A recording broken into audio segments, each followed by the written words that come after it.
spark of instant likability. How warmth, humor, and mirroring make people instantly drawn to you.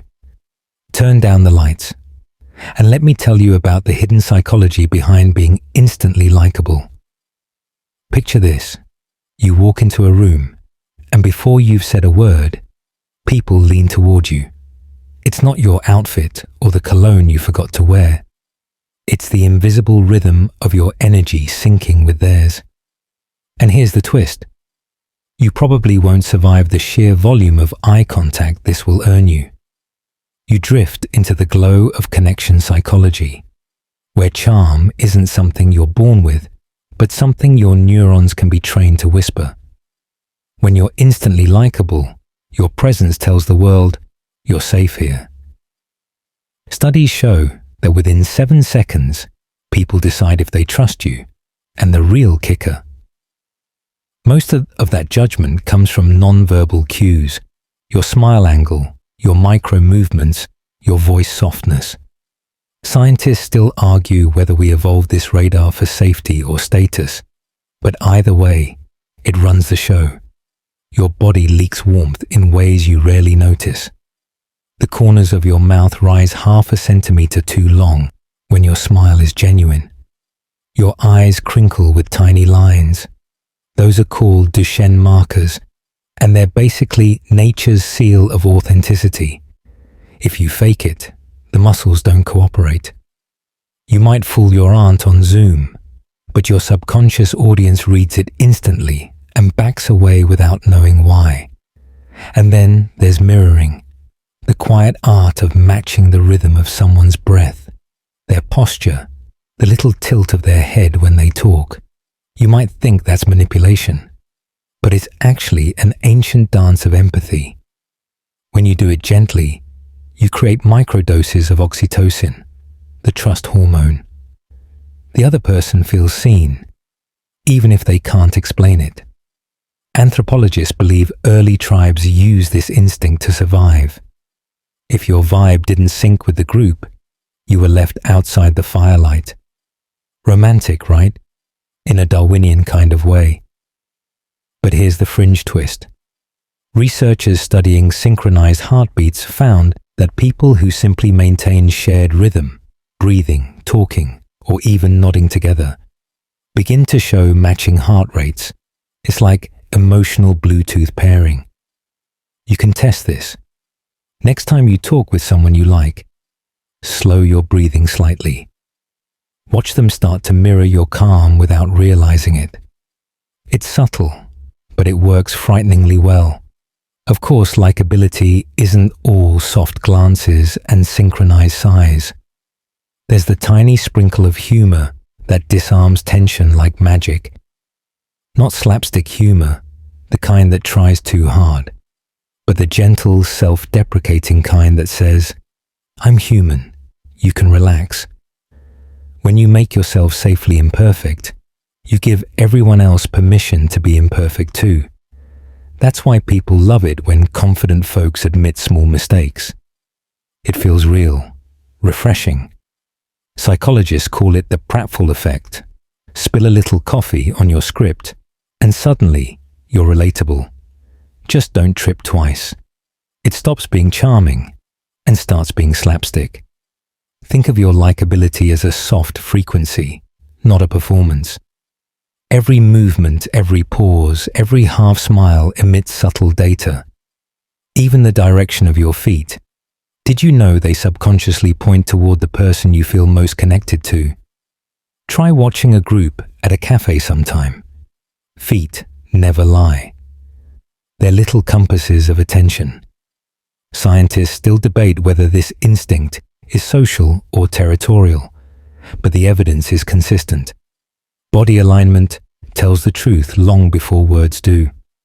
So you stand there, relaxed shoulders, easy smile, voice a touch lower and slower than usual.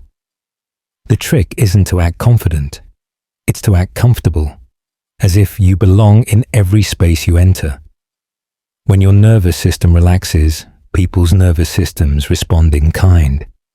Humans are contagious that way, emotionally, physiologically, electrically. And if you want to go full Zen ninja, here's the advanced move. Instead of trying to be liked, try to like. Quietly appreciate something about each person you meet. A detail in their voice, the pattern on their sleeve, the rhythm in their speech. Your brain can't fake genuine appreciation. It radiates through your micro-expressions. You become magnetic because you're not chasing approval. You're creating safety. The irony? When you stop trying to be liked, that's when everyone starts liking you. It's as if your energy stops broadcasting neediness and starts broadcasting ease. You, my friend, become the human equivalent of a cozy candle flame on a rainy night. Soft, steady, and just bright enough to draw people close. But before we go any further, let me take a quick pause. If you enjoy videos like this, consider subscribing so you don't miss the next one. A simple like or a tap on the hype button really helps these ideas reach more people. And if you can, leave a comment below. I'd love to know where you're watching from. It's always nice to be reminded that this isn't just me talking into the void, but a real conversation reaching across the world. The craving effect. How to make anyone crave your attention without trying. Your heart is steady now. Your mind tuned to the quiet hum of confidence. You're already likable. But tonight, you're going to slip into the deeper waters of attention itself. The kind that lingers. The kind that makes people crave your presence without knowing why. You don't chase attention. You pull it. You become, in a sense, the gravity in the room. Attention is currency, and you've been spending it all your life. But here's the twist. Most people broadcast static while the magnetic few broadcast signal. The difference? Signal feels intentional, calm, and scarce. Think of it like standing in a crowded cafe where everyone's shouting, then one person whispers your name. Instantly, your head turns. That's selective attention, the brain's ancient filtering system. Scientists still argue whether it evolved to spot danger or attraction, but either way, it's your secret weapon. You can make people crave your attention by mastering what psychologists call intermittent reinforcement. Sounds clinical, but you already know it.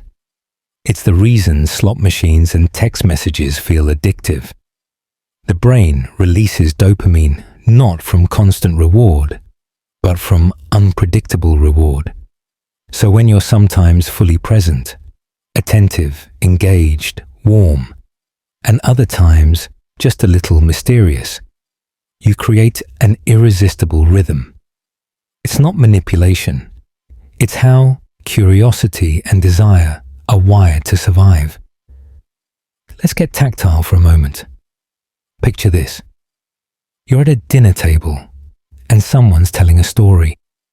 Instead of nodding like a polite robot, you pause, lean slightly in, then break eye contact for a beat longer than usual before returning your gaze. That small delay, that's psychological music. It creates a micro gap of uncertainty. Does this person like me, or are they just this magnetic with everyone? Your mystery deepens.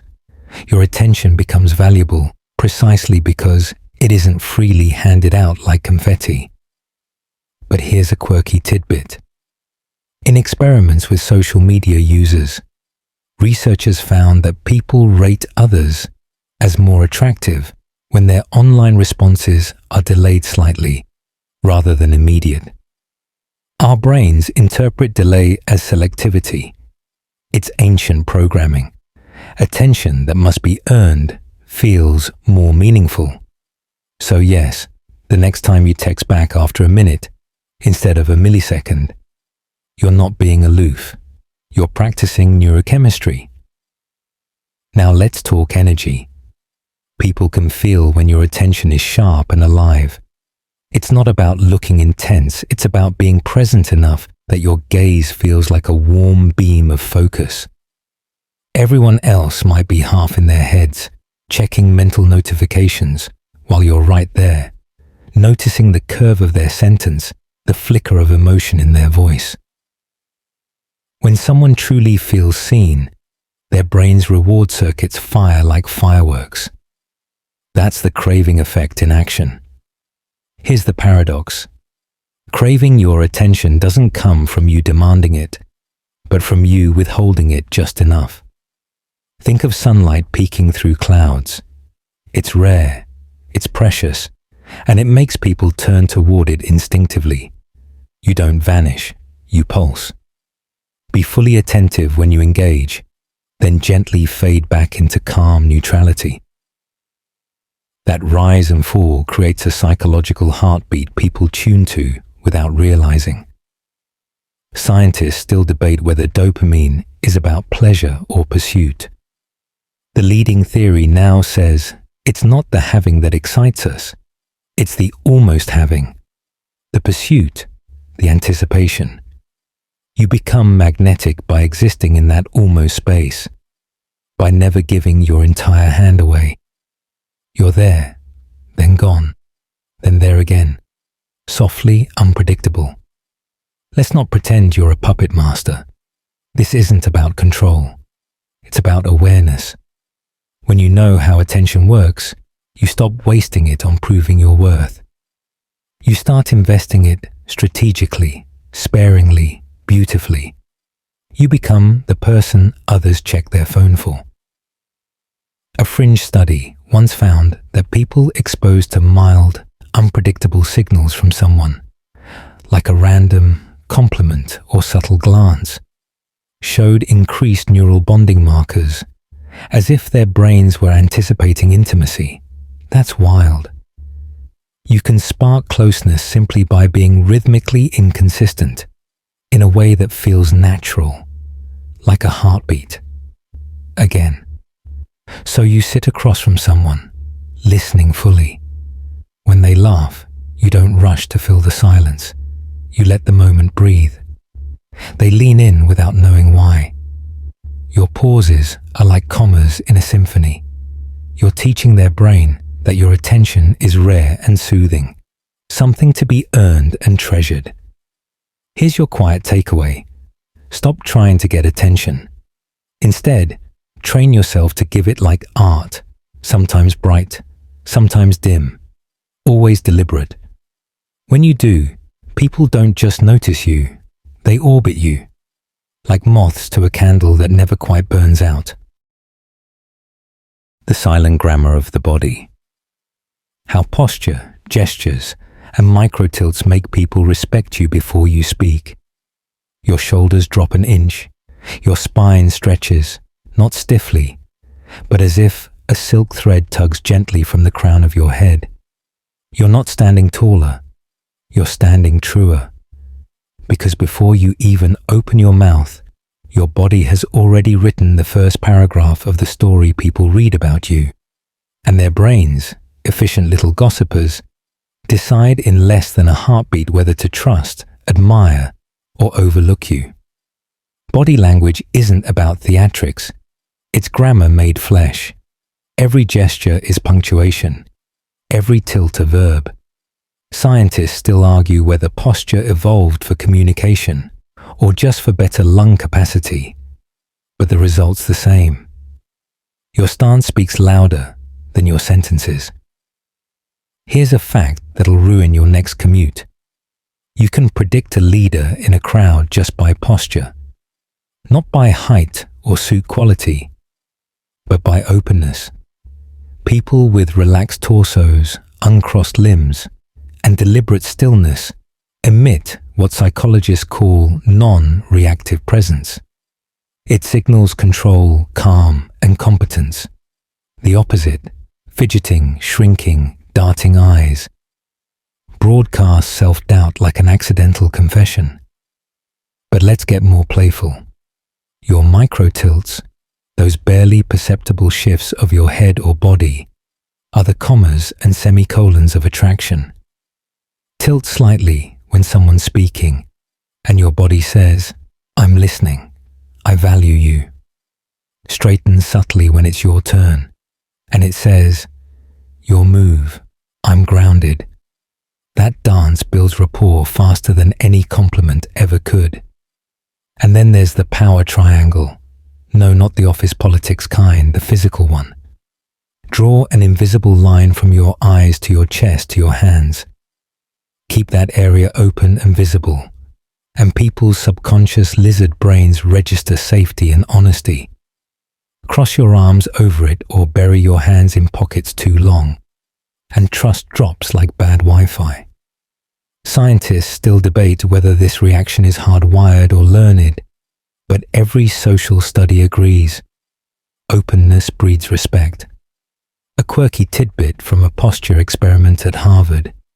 Standing in a power pose for 2 minutes, shoulders back, chin parallel, arms slightly away from the body, actually increased participants' testosterone and decreased cortisol.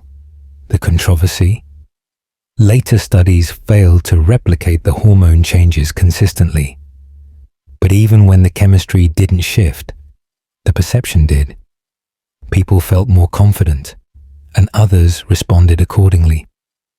So maybe the hormones were never the point.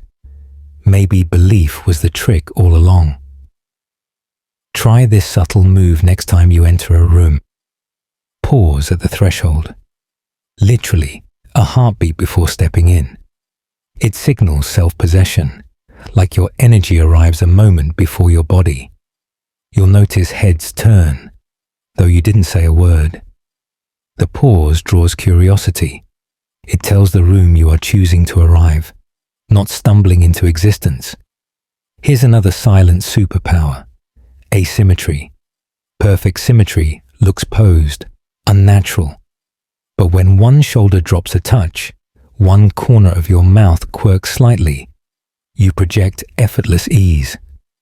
It's nature's way of saying, I'm relaxed enough not to guard every inch. Artists use asymmetry to create interest. Charismatic people do the same without realizing. And don't underestimate gestures. The size, speed, and rhythm of your hand movements affect how your words land. Too wild, and you leak anxiety. Too stiff, and you feel robotic. The sweet spot. Smooth, medium-sized gestures that flow with your speech, not dominated. People who use congruent gestures are rated as more persuasive across nearly every culture studied. That's your mainstream fact of the night. Now the fringe one. There's a theory among behavioral hypnotists that micro-gestures, tiny subconscious movements, actually entrain others' nervous systems, meaning your calm movements literally slow someone else's heartbeat. It's unproven, but intriguing, right? Scientists still argue whether it's pseudoscience or just ahead of its time. So you stand, grounded through your heels, chin level, gaze soft but steady. You move slower than you think you should, because speed signals insecurity, stillness signals command. Even your breathing becomes part of the story. Low, rhythmic, patient. That's the punctuation mark of poise. And the secret melody underneath it all. Respect isn't demanded, it's felt. It begins when your own body respects itself, when your posture stops apologizing for existing. You're not performing dominance, you're embodying ease. You belong exactly where you stand. So tonight, as you walk across your room or through your thoughts, imagine your movements as a quiet language. Every gesture says, I'm here and I'm steady. The world listens before you even speak. Power in stillness. How subtle, calm movements signal authority and trustworthiness. You've learned to stand tall, to let your body write eloquent sentences without sound. Now we go quieter still, to the pause between gestures, the unspoken calm that radiates more power than 1,000 speeches. You don't chase motion, you command stillness. Because stillness, when chosen, doesn't mean absence of energy. It means control of it. Picture a leader in a crowd, the one who speaks least, but whose silence bends the air. It's not magic, it's neurology. The human brain is wired to associate stillness with confidence. In nature, predators conserve energy, prey fidget. When you move deliberately, the subconscious part of every observer reads, "This person is safe, capable, steady." Scientists still argue whether this is instinct or learned hierarchy behavior, but the response is ancient and reliable. Mainstream psychology calls this non-reactivity. The ability to stay calm under social pressure triggers mirror neurons in others, who then feel calmer themselves. It's emotional contagion in reverse. You lead by regulating your own energy first. You don't need to dominate a room with volume. Your calmness does the heavy lifting. Try this experiment next time tension builds. Instead of matching someone's speed or tone, slow your breath. Let your voice emerge from that slowness. The other person's breathing will often start syncing to yours within seconds. It's subtle hypnosis by physiology, not trickery. You become the metronome of the moment, setting the rhythm everyone else follows. There's a quirky tidbit from behavioral observation studies. People instinctively mimic the micro pauses of those they admire. It's called tempo mirroring. When you pause, others pause. When you still your hands, they're slow too. Over time, they start associating your presence with composure. It's Pavlov's calm bell. But the tricky part is authenticity. Forced stillness feels like suppression, not serenity. It's the difference between holding your breath and being in control of it. So instead of freezing, imagine stillness as anchoring. Your energy spreads downward, rooting through your feet, settling into your voice. You move only when necessary, and each movement becomes a statement. Scientists studying high-stakes negotiators found that those who used micro-movements, slow, minimal gestures, were rated as more trustworthy than those who gestured frequently. The theory? Smoothness signals clarity. Jerky movements trigger uncertainty. It's the same reason we trust pilots with calm voices or surgeons with steady hands. Our brains conflate smooth with safe. Here's where the debate comes in. Some psychologists believe that stillness simply mimics confidence, not causes it.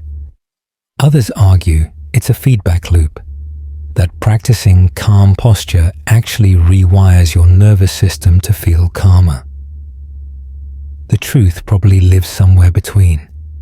Your body fakes serenity just long enough for your mind to catch up. And if you want to amplify the effect, use what I call the gravity gap. It's the 2-second silence before you speak. Not awkward silence, intentional silence. In those 2 seconds, people's attention naturally funnels towards you. Their curiosity spikes. Their breathing slows. You haven't said anything, but you've already claimed the floor. Here's a fringe twist. In certain meditation experiments, experienced monks exhibited synchronized slow-wave brain patterns that influenced nearby participants' heart rates, almost like their calmness was radiating. No one knows if that's energy or empathy, but the results were measurable. Scientists still argue whether it's physics or placebo, but either way, it works. Now, think about how this translates to charisma. When you walk, don't rush. Glide. When you turn, let your movement trail a breath behind your thought. People subconsciously track your pace as emotional data. Slow equals safe, frantic equals unstable. Even pausing to sip water mid-conversation signals control. It shows you're unhurried enough to prioritize comfort. Of course, you can mix stillness with warmth. Let your eyes stay lively while your body remains composed. That contrast, animated gaze, calm frame, is what makes you magnetic rather than intimidating. It's the secret source of trustworthy authority. You're not rigid, you're radiant and grounded at once. And humor still fits here, soft as a wink. Imagine saying something kind of brilliant, then taking a tiny pause, not for effect, but for air. Someone leans in, waiting for your next word, and you smile like you meant to make them wait all along. That's social timing, half psychology, half jazz. So tonight, while the world chatters and scrolls and twitches, you get to practice stillness. Sit there. Let the hum of the fan become your metronome. Let your body forget the urge to fill silence. Feel the weight of your calm growing heavier, warmer. That's power, the quiet kind, the kind that makes others' nervous systems whisper, "I can rest here." Because true authority isn't loud. It's the silence that everyone listens to. Tiny faces, big secrets. How to read the micro expressions that spill hidden truths in half a second. Your breathing has slowed now. Your voice softened with stillness. But eyes, they're the last honest storytellers. Your face may lie politely, but your micro expressions, the flickers beneath the mask, tell the truth before your brain edits it. Every twitch, every millisecond smile, every almost frown is a confession written in skin. Psychologists discovered that these micro-expressions last about 1/25th of a second. Too fast to fake, too raw to hide. They flash when emotion leaks out before logic has time to censor it. Fear, contempt, surprise, desire, all flitting across a canvas of muscle memory. Scientists still argue whether this micro-expression system evolved as a survival advantage, reading threat, or as a bonding tool for empathy. Either way, your subconscious reads them constantly, whether you realize it or not. Here's the mainstream fact. Researcher Paul Ekman's studies on universal facial expressions showed that people across cultures, no matter how remote, recognize the same 7 emotional micro-patterns: happiness, sadness, fear, anger, disgust, contempt, and surprise. It's humanity's shared emotional alphabet, spoken without sound. The weird part? Even blind people, who've never seen a smile, instinctively smile when happy. Emotion doesn't need teaching. It's hardwired choreography. So let's play detective. You're in a conversation and someone's smiling, but it's tight. The corners of the mouth rise, yet their eyes stay still. That's a non-Duchenne smile, a politeness mask. Genuine joy always crinkles the outer corners of the eyes. No wrinkles, no warmth. Now if one corner of their lip lifts slightly, like they smelled something unpleasant, that's contempt. Tiny, but deadly. It's the most corrosive micro-expression in relationships because it says, "I'm above you." Here's a quirky tidbit. Lie detectors? Overrated. Skilled interrogators actually rely more on micro-expression recognition than polygraphs. Machines measure stress, faces reveal emotion. But not all emotion equals deceit.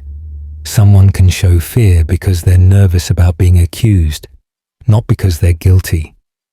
That's why scientists still argue whether truth detection through facial analysis is reliable or poetic coincidence. Micro-reading is subtle art, not paranoia. The goal isn't to judge, it's to empathize faster than words can form.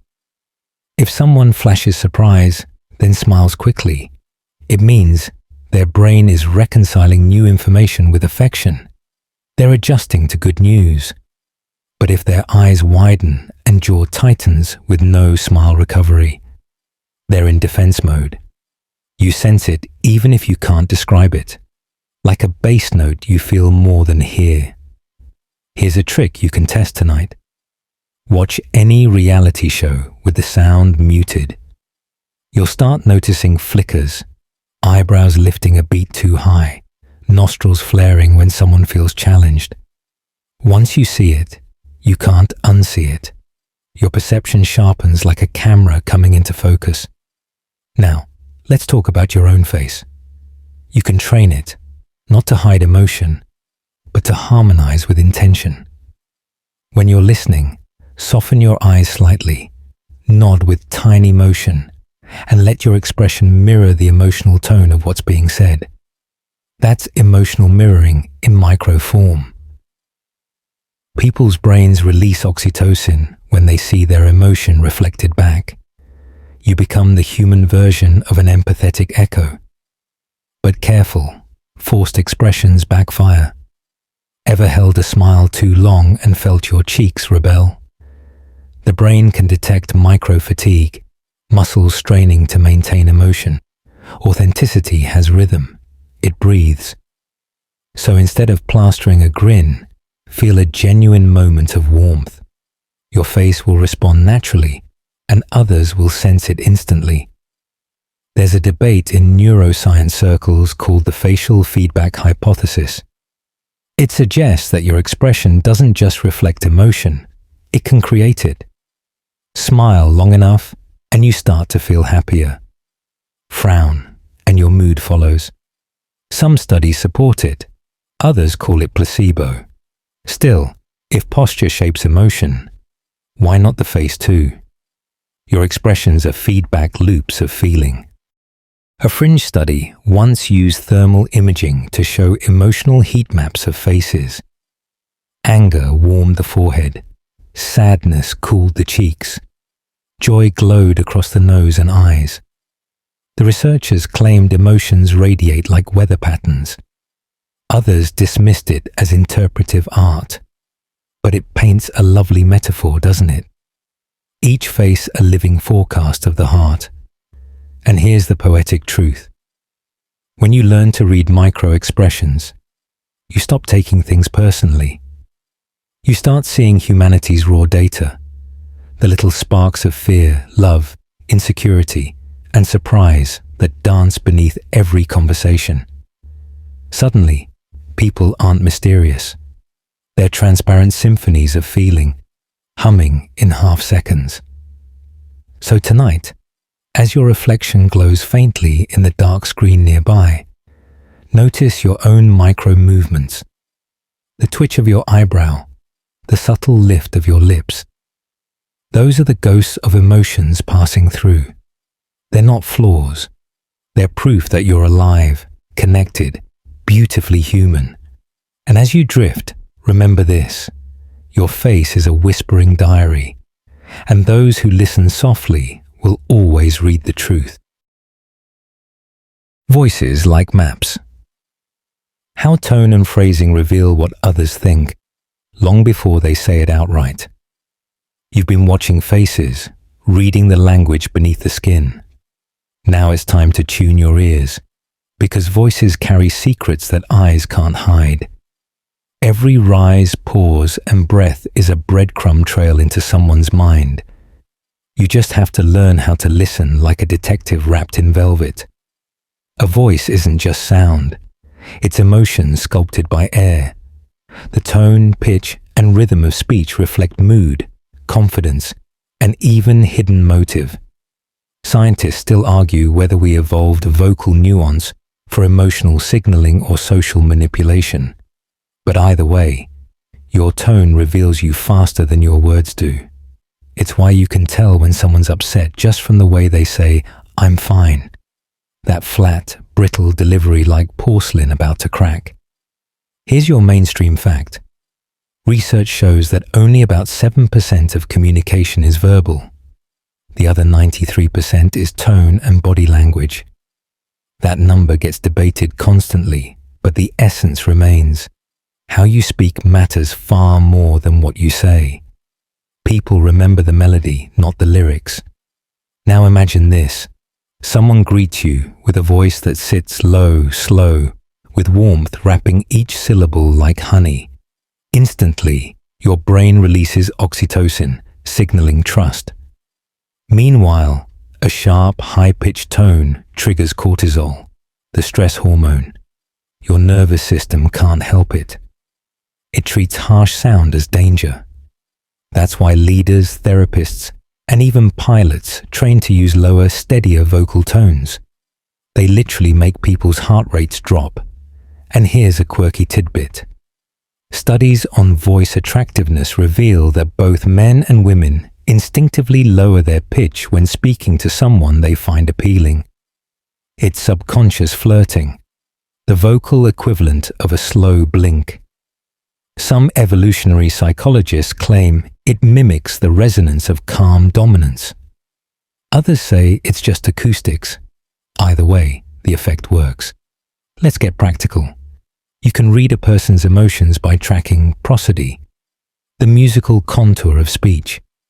When someone's excited, their tone rises at the end of sentences, almost like they're perpetually asking a question. When they're confident, the voice drops and settles, landing firmly on the final word. That downward inflection signals certainty. It says, "I've decided." Try it yourself. Say your own name like it's a question, then as a statement. Feel the difference in your body. So does everyone else. Another clue hides in pacing. When someone speeds up, they're either thrilled or anxious. The distinction lies in breath. Excitement comes with full inhalations. Anxiety cuts them short. If you can hear someone running out of air mid-sentence, they're not calm. Slow speakers, by contrast, radiate composure, but go too slow, and it reads as uncertainty or boredom. The sweet spot is natural rhythm, slightly slower than you think you should speak.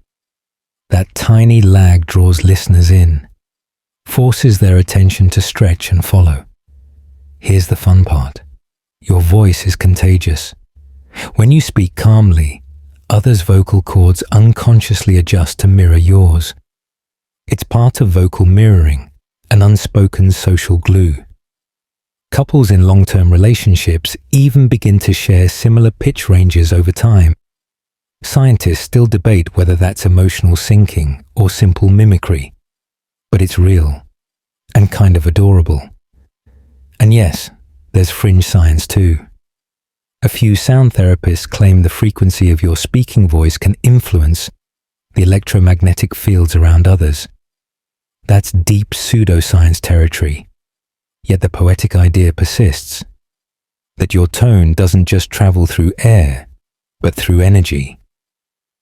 Even skeptics admit that certain frequencies, like 432 Hz in music, feel soothing, possibly aligning with our natural heartbeat rhythm. Whether it's measurable or mythic, the calm it creates is undeniable. Want to sound magnetic? Breathe from your diaphragm. Let your voice vibrate in your chest instead of your throat. Avoid filler words like and like by embracing micropauses instead. Silence is punctuation. It makes your words land heavier. And tilt your voice downward at the end of key sentences. It tells listeners you're anchored. But here's a trick most people miss. Listen for intonation shifts in others. When someone's lying, their pitch often spikes mid-sentence. When they're uncertain, it wavers toward the end. And when they're secretly delighted, it softens, elongating vowels like they're savoring each word. Learn that rhythm, and you'll read people like sheet music. Humor, of course, lives in tone too. Say the same sentence with a sly lilt, and it becomes flirtation. Flatten it, and it's sarcasm. Drop it lower, and it's a lullaby. You control worlds with tone alone. No wonder ancient storytellers were revered. They knew how to make the air itself fall in love with them. So tonight, listen. Not for words, but for breath between them. Hear how the world hums in cadences. Voices cracking, sighing, stalling, blooming. The truth hides in those micro sounds. And your own voice? It's the map others follow home. The spotlight reflex. Psychological triggers that make you impossible to ignore in any crowd. You've trained your face to whisper truth and your voice to hum with calm authority. Now comes the sparkle, the part where people notice you the second you enter a space. Not because you're loud or flashy, but because your presence quietly tugs their focus like gravity bending light. This is the spotlight reflex, the set of subtle psychological triggers that make others' attention instinctively turn towards you. Picture it. A crowded room, laughter bouncing off the walls, glasses clinking, 100 little conversations colliding, and yet somehow people's eyes flick toward you when you move. You're not doing anything extraordinary. You're just there, but in a way that feels deliberate, tuned. Scientists still argue whether charisma is a learned behavior or a biological signature, but everyone agrees it can be trained. The first secret is contrast.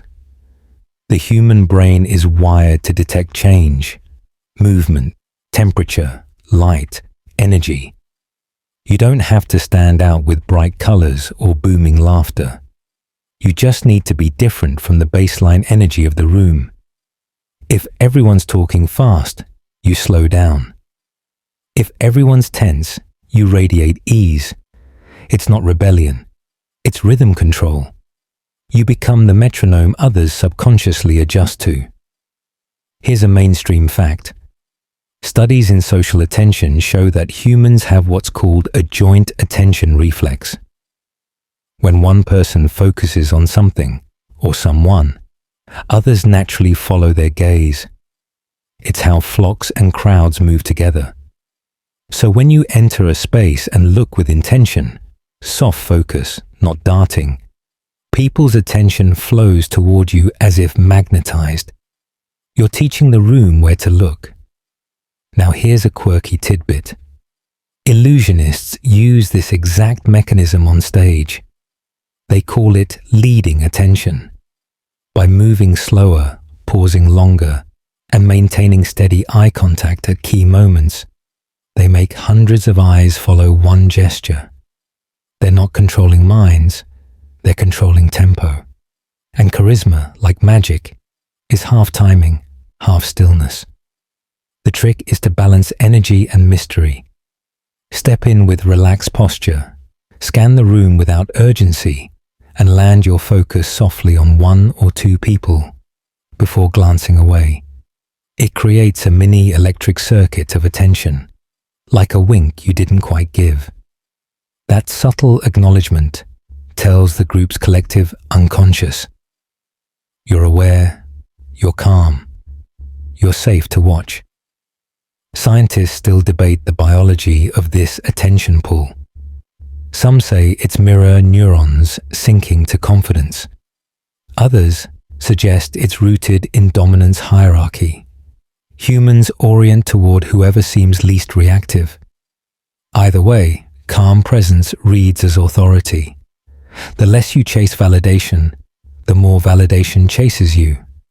Want to amplify it? Manage your microspace. That's the invisible bubble of air around your body. When you shrink into it, crossed arms, hunched shoulders, you become visually small, easy to overlook. When you subtly expand, shoulders back, elbows loose, spine lifted, you broadcast open availability.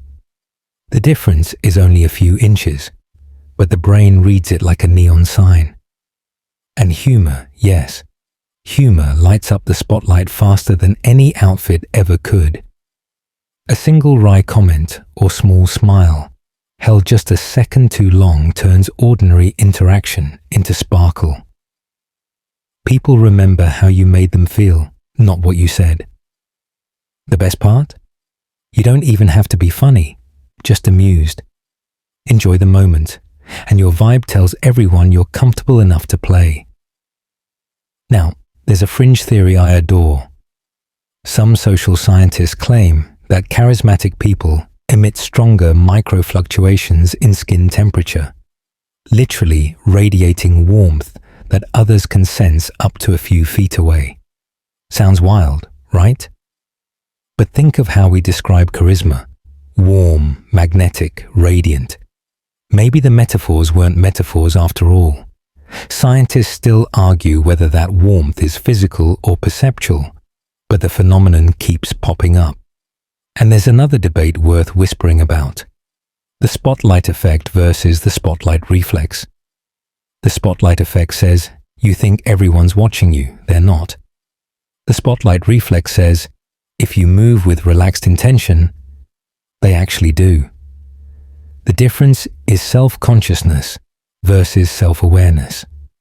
You're not performing, you're aligning. Try this. Before entering a room, take one deep breath and decide your energy theme: serene, curious, or playful. Then, walk in as if you're bringing that theme as a gift, not a demand. People will sense it, because emotions are contagious, and your vibe becomes the soundtrack of the space. The most magnetic people don't beg for attention. They set conditions where attention naturally pools. You do that through pace, warmth, focus, and stillness. Be the calm heartbeat in the noise, and others' awareness can't help but sink to you. And the irony: the more you practice this, the less you feel the need for attention at all. You just exist, quietly vivid, the kind of person people describe later as, I don't know, there was just something about them. That something is you, steady, luminous, and softly unforgettable. The Charisma Blueprint. How small calibrations in presence build unshakable charisma. You've stepped into the light, not by force, but by gravity. Now, it's time to build what holds that attention in place. Charisma. Not the loud, theatrical kind that burns out quickly, but the quiet, radiant version that lingers long after you've left the room. Charisma isn't an act, it's an alignment. It's your energy, body, and intention humming in tune like a perfectly tuned chord. Here's the secret most people miss. Charisma isn't about being interesting. It's about being interested. When you focus outward, when your attention turns others into protagonists of their own stories, they feel seen. That's emotional currency, rarer than gold. Scientists still argue whether charisma is empathy in motion or a neurological illusion of connection. But every study agrees on one thing: genuine interest feels magnetic. Start with your eyes. Don't just look, notice. See the details. The shift in their pupils when they recall something meaningful, the soft change in color when the conversation warms. People can tell when you're really looking, not scanning. Your gaze becomes gravity, and they lean closer without knowing why. Mainstream psychology calls charisma a blend of three traits: presence, power, and warmth. Power says, I can affect this world. Warmth says, and I mean you no harm. Presence binds them, saying, I'm here, fully. When all three align, people feel safe in your orbit, safe enough to open, curious enough to stay. A quirky tidbit.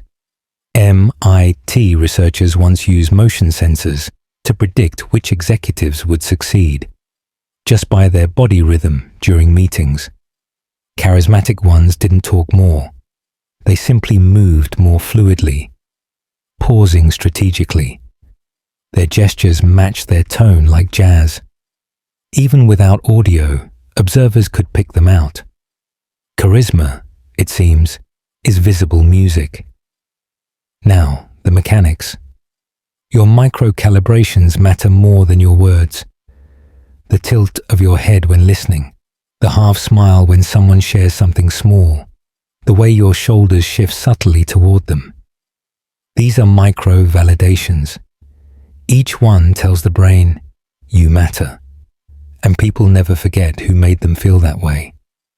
But let's sneak in a little humor. Charisma isn't about being perfect. It's about being comfortably flawed. The occasional stumble, the little laugh at yourself. The wow, that came out weird moment. It humanizes you. Psychologists call this the pratfall effect again. Competence mixed with vulnerability creates trust. Be too polished and you're plastic. Be too messy and you're chaos. Charisma lives in the elegant middle. Scientists still debate whether charisma is teachable or innate. Some say it's tied to dopamine sensitivity, the thrill of connection. Others argue it's learned social timing. My take? It's attention, rhythm, and generosity. When you stop trying to impress and start trying to immerse, your energy becomes magnetic by default. Here's your field trick. Adopt micro-presence resets. Every few minutes in a conversation, consciously bring your attention back.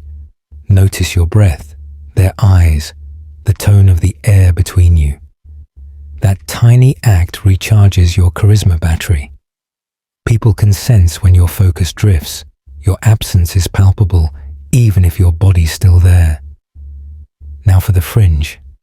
Some researchers in energy psychology believe charismatic people create measurable coherence in their electromagnetic fields.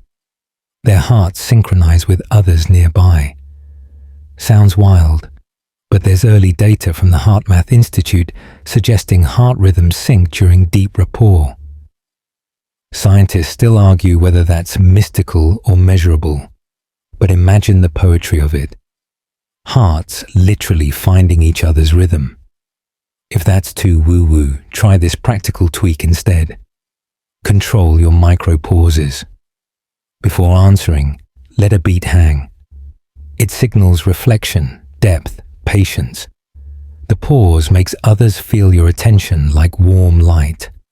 And charisma isn't only outward, it's how you treat silence when no one's watching. The way you sit alone without needing to fill space. That inner ease becomes the blueprint others respond to.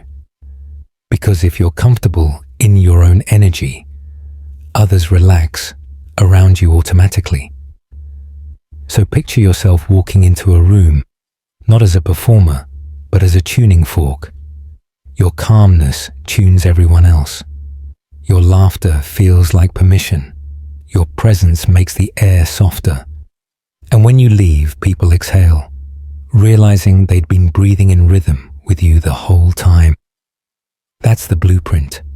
Quiet power, visible warmth, and presence steady enough to hold a heartbeat. You don't chase attention, you cradle it. And the world, grateful for the calm you bring, leans a little closer.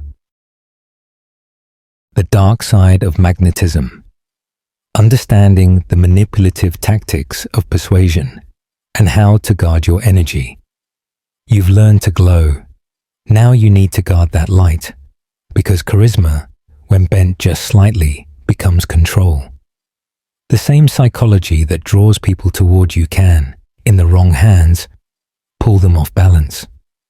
Tonight, you'll wander through the twilight side of magnetism, not to use it, but to recognize it, because knowing the shadows keeps your own presence clean.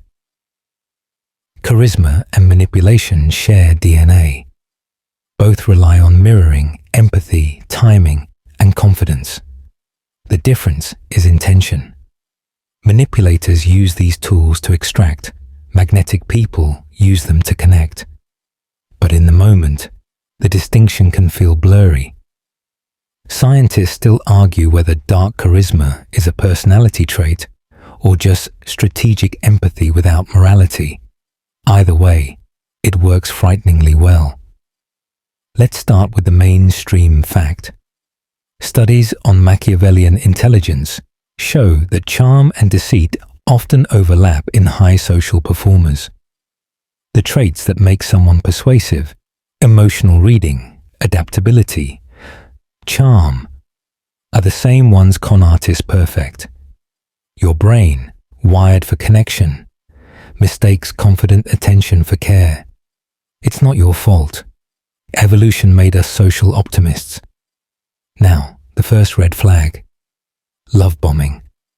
That's when someone showers you with attention, compliments, and intensity too soon. The dopamine rush feels euphoric, but it's engineered dependence. As soon as you're hooked on their validation, they withdraw, leaving you craving that high again. It's psychological intermittent reinforcement, the same principle that keeps gamblers pulling levers. You're not needy, you're neurologically hijacked. A quirky tidbit. In experiments on persuasion, researchers found that simply repeating your name during conversation increases rapport. But manipulators weaponize that. They'll use your name rhythmically to lower your defenses, like a lullaby wrapped around lies.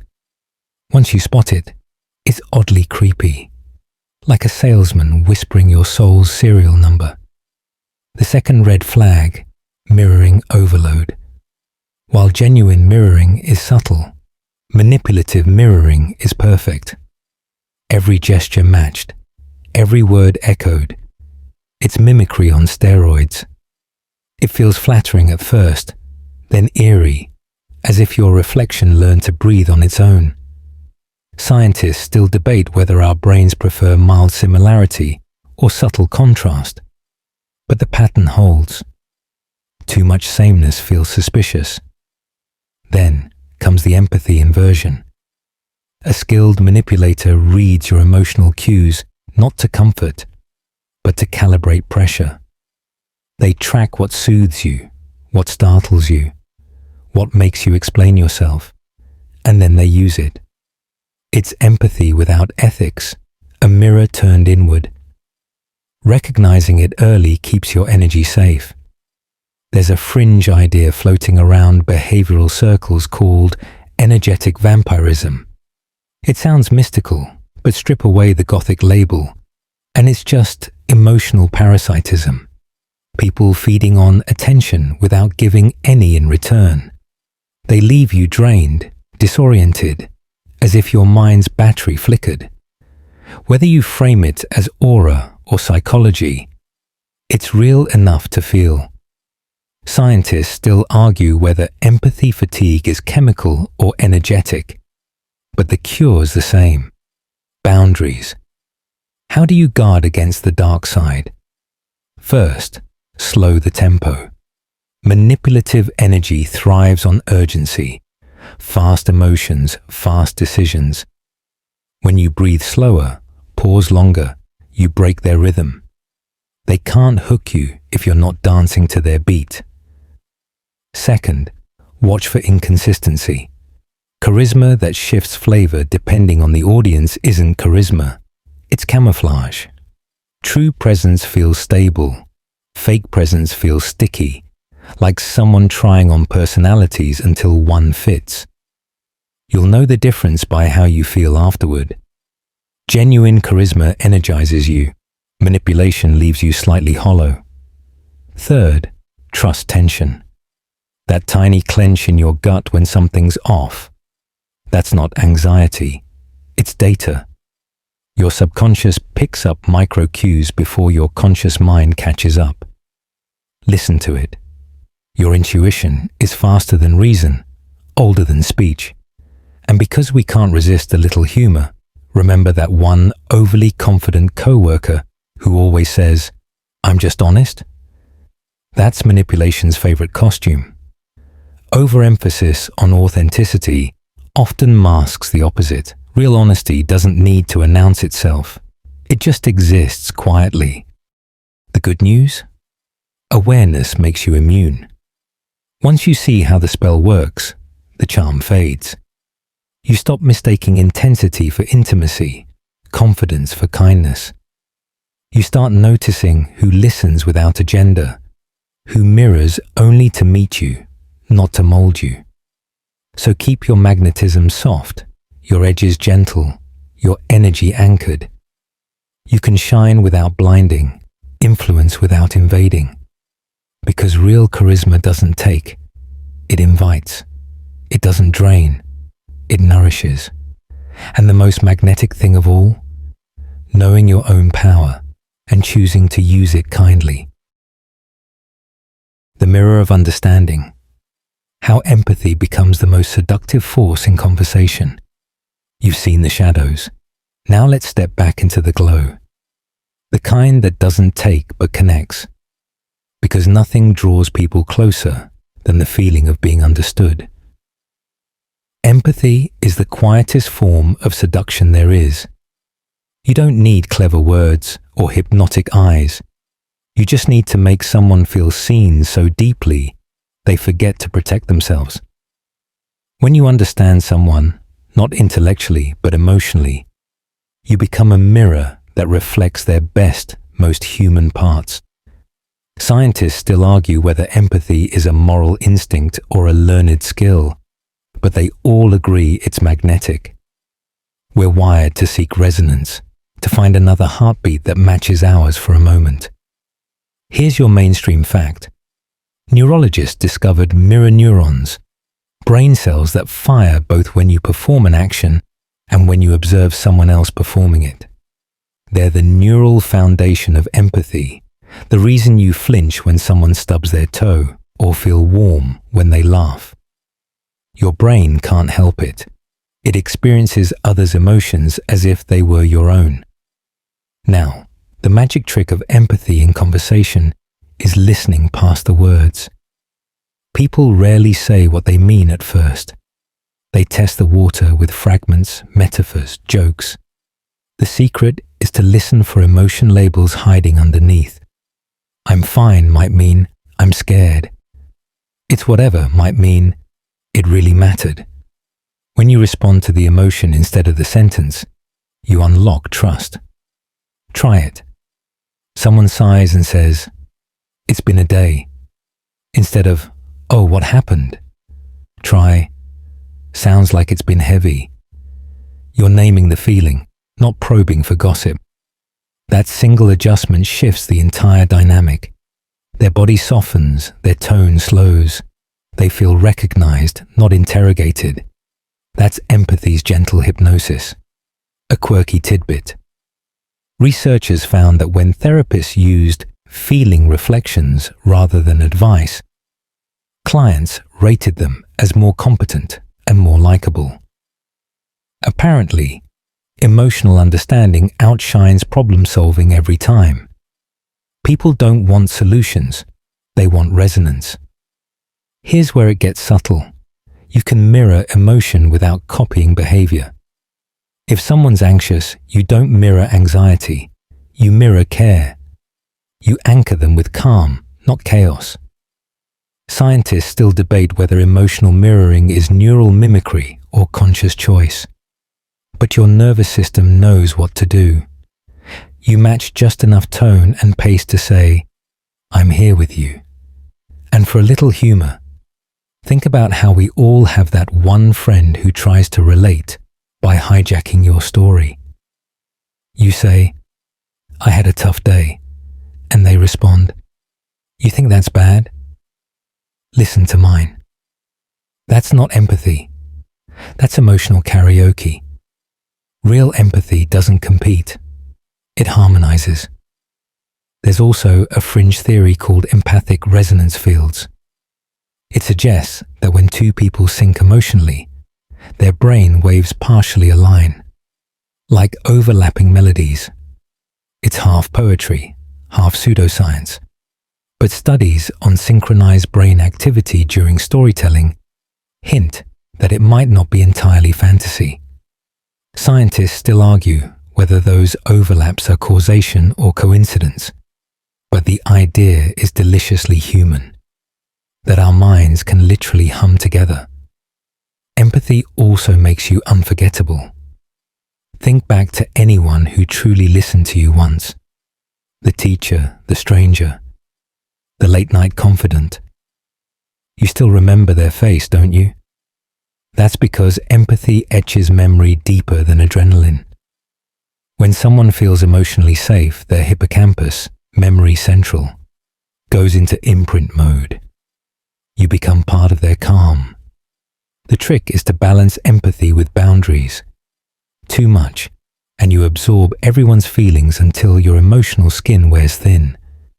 Too little, and you sound analytical. The sweet spot is compassionate detachment, caring without drowning. When someone vents, imagine yourself as a calm lake. They can throw their stones and your surface ripples, but you always return to stillness. Here's a micro exercise. Next time someone speaks, listen for rhythm instead of meaning. Match their tempo. If they speak quickly, slow just enough to stabilize them. If they're quiet, lower your volume until your voices blend.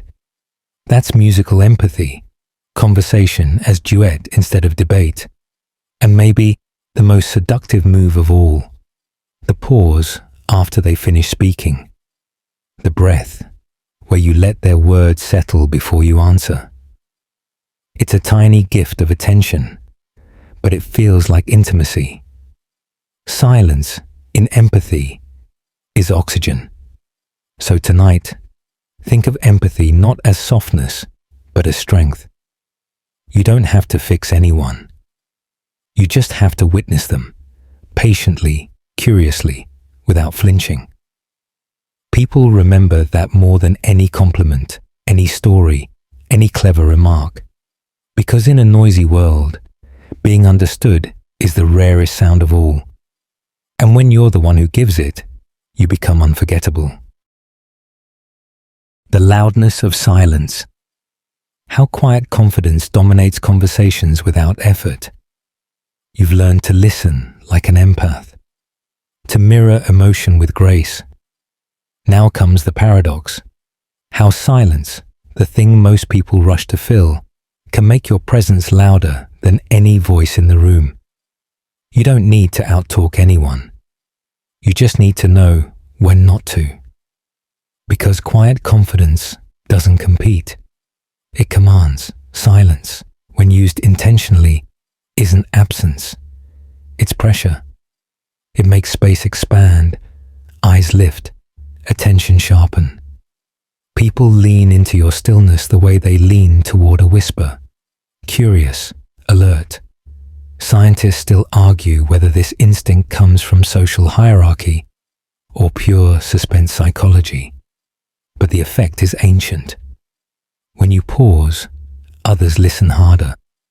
Mainstream communication studies show that skilled negotiators and interviewers use silence strategically. After asking a question, they wait an extra beat.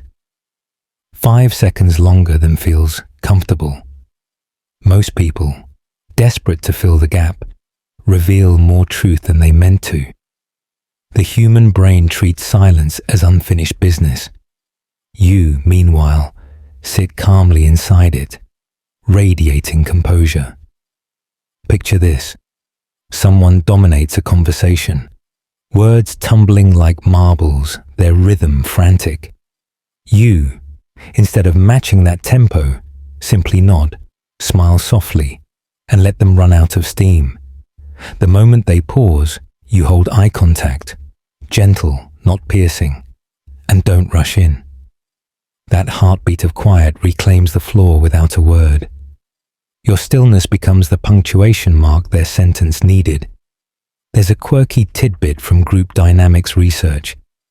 In meetings, people who speak later, but summarize effectively, are rated as more intelligent than those who talk first. Silence, apparently, has an IQ bias. It signals thoughtfulness. The first voice might sound eager, the last sounds certain. But there's more to it than timing. Silence shapes emotion. Ever noticed how comfortable quiet feels with someone you trust, and how unbearable it feels with someone you don't? That's because silence amplifies subtext. It's the mirror of relationship health. Easy when connection is safe, tense when it's not. Scientists still debate whether our discomfort with silence is cultural or biological, but universally, confident silence reads as power. A fun psychological experiment. Try this tomorrow. When someone finishes a story, resist the urge to reply immediately. Count 2 slow breaths before responding. You'll watch them relax, maybe even add more detail. Your patience tells their nervous system, I'm listening beyond words. That pause builds intimacy faster than any follow-up question. Now the fringe theory. Sound healers claim that silence itself resets brainwave patterns, syncing them to alpha states associated with calm and receptivity. Even without mysticism, MRI studies show the brain's auditory cortex remains active during silence, searching for meaning. So in a way, silence isn't empty. It's pregnant with anticipation. You're not withholding attention. You're offering suspense. And humor slips in here too. Picture 2 friends arguing, both convinced silence means surrender. The quiet one simply sips coffee, unbothered, while the loud one burns energy filling the air. Guess who the crowd remembers? The one who didn't flinch. Confidence often sounds like nothing. Silence also gives your words weight.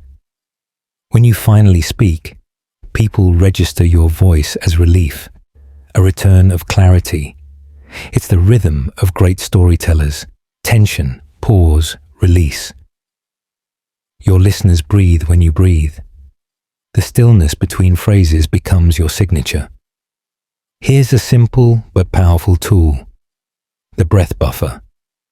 Before answering any question, inhale gently through your nose, then exhale halfway before speaking.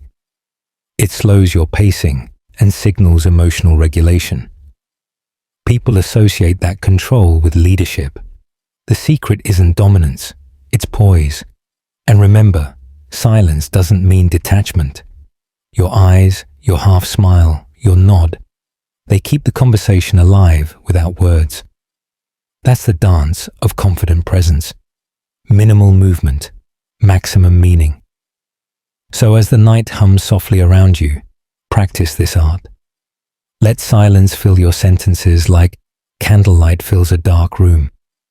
Not to blind, but to warm. When you master quiet, every word becomes precious.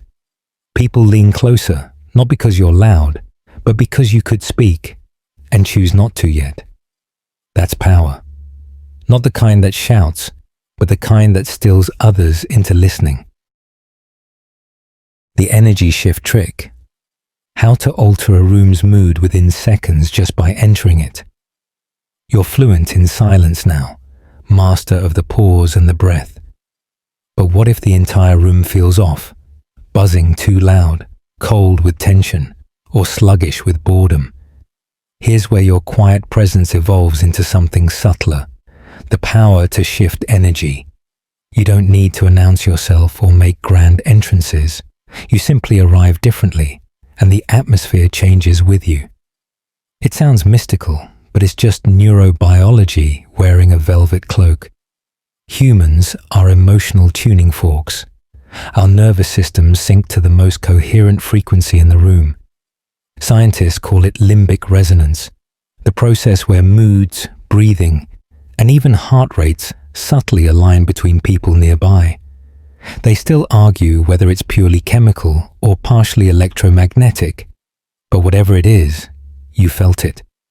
That person who walks in and suddenly everything feels lighter or heavier. Here's your mainstream fact. Mirror neurons don't just reflect movement, they reflect emotion.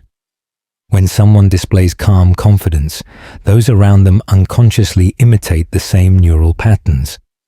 Your steadiness literally teaches others' brains how to relax.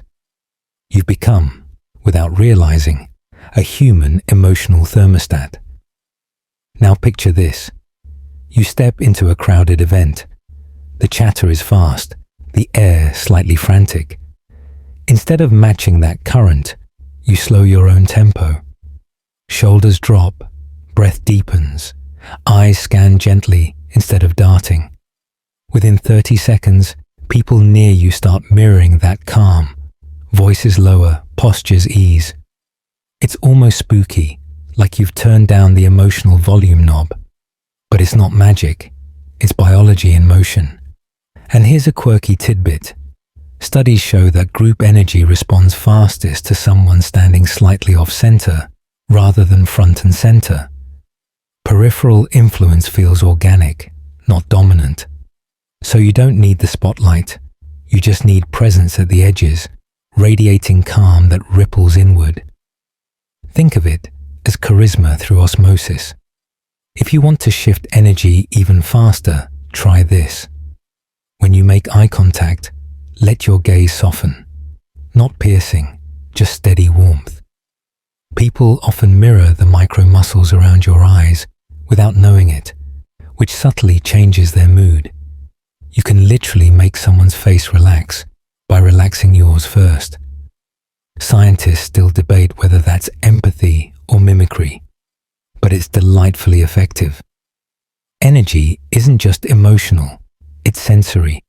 Your tone, your gestures, your pacing, they all transmit signals.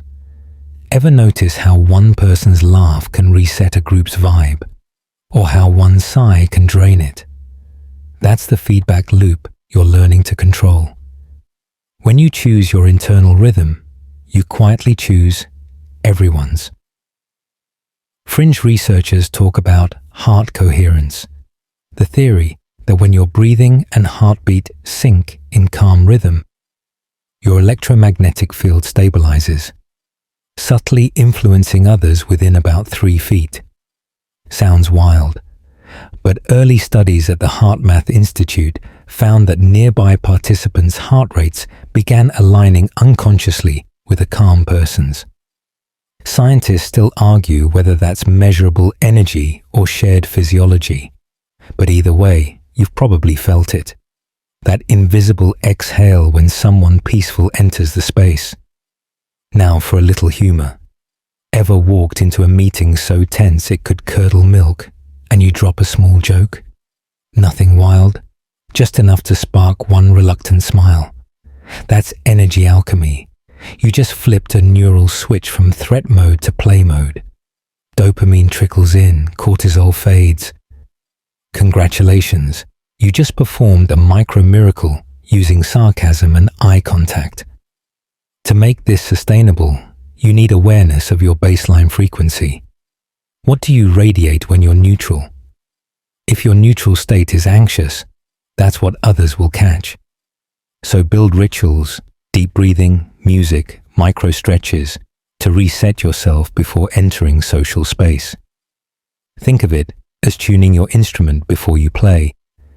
A trick from social psychology, emotional priming.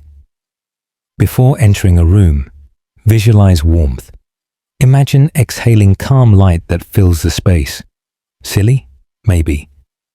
But brain scans show imagination and experience activate similar neural networks. What you visualize becomes what others perceive.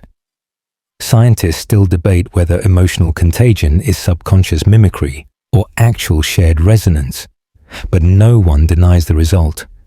One calm person can change the feel of an entire crowd. The best leaders, therapists, and performers know this. They don't absorb chaos, they neutralize it. So as you walk through your world, remember, you don't just occupy space, you influence it. Your breath sets tempo, your stillness sets tone, your humor sets balance. Every room you enter is a field waiting for your frequency. And when your energy hums steady and warm, you become the quiet switch that turns tension into ease. No spotlight, no speech, just presence. The kind that changes everything without needing credit. The art of effortless dominance. How to command respect and attention without saying a word. You've learned to shift energy, to make rooms breathe easier just by walking in. But what happens when calm needs a spine? When you must radiate quiet authority that people feel before you even open your mouth? That's where effortless dominance comes in. Not aggression, not intimidation, just that poised certainty that says, without words, I belong here, and so do you. But I set the pace. Dominance gets a bad reputation, mostly because people confuse it with control. True dominance isn't about overpowering. It's about anchoring. It's leadership expressed through gravity instead of volume. Scientists still argue whether status cues are biological or cultural. But across every society studied, calm confidence wins more respect than loud assertion. Here's your mainstream fact. Behavioral scientists have found that people who occupy more space, not by flailing, but through open, steady posture, are rated as more competent and trustworthy. The body doesn't lie. Expansion signals safety, while contraction signals uncertainty. You don't have to strut. You just have to not shrink. The paradox? The more relaxed your body, the stronger your signal. True dominance is the art of minimal reaction. Imagine two wolves meeting in the forest. The dominant one doesn't bark. It just stands still and watches. The other looks away first. That's biology's oldest respect test. Humans do it too, only with subtler tells. Eye contact, micro-expressions, pauses. Here's a quirky tidbit. In military leadership studies, officers who moved less were rated as more decisive. The ones who fidgeted, even slightly, were perceived as uncertain, no matter their rank. The finding baffled researchers. How could stillness beat charisma? But it makes sense. Movement signals uncertainty. Stillness says, I've already decided. Try this experiment.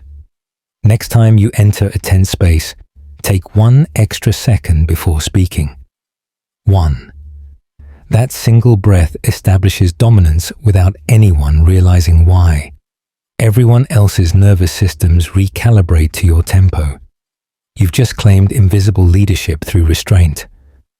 There's also the power of gaze hierarchy. You don't have to maintain constant eye contact.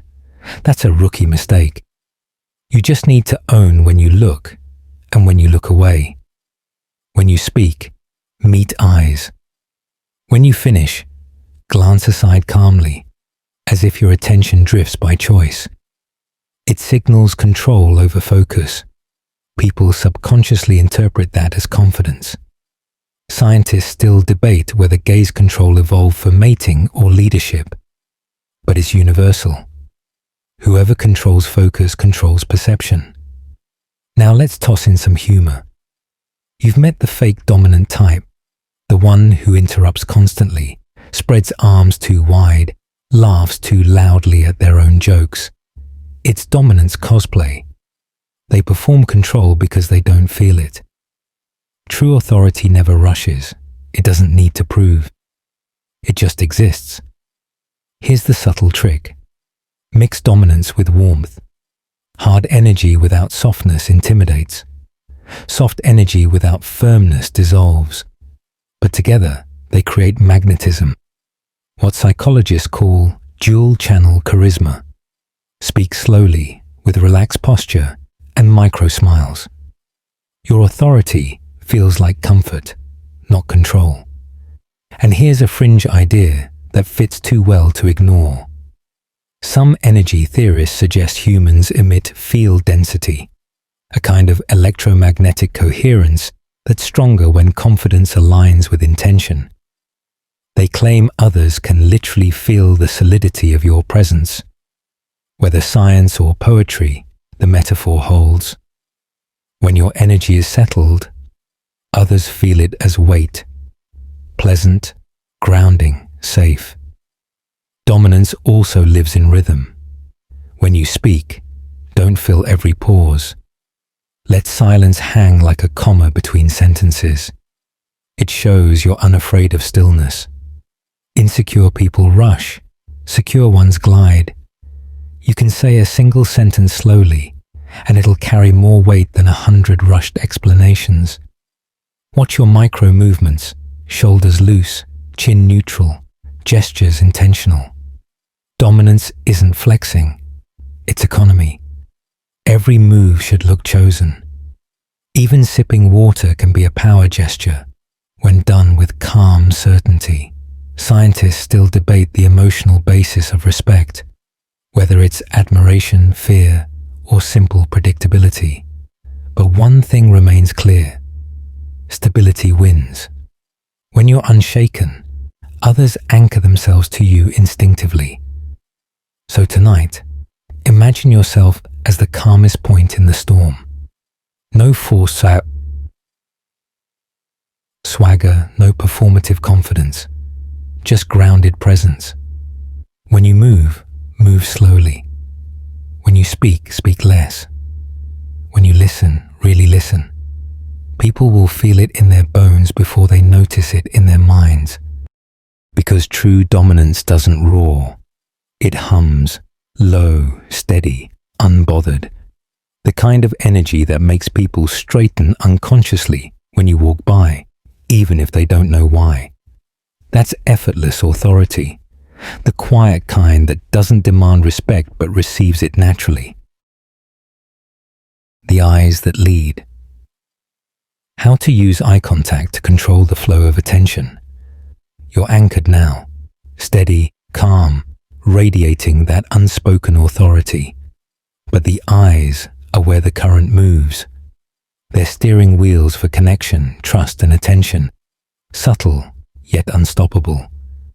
Tonight, you'll learn to direct that current, to make your gaze magnetic.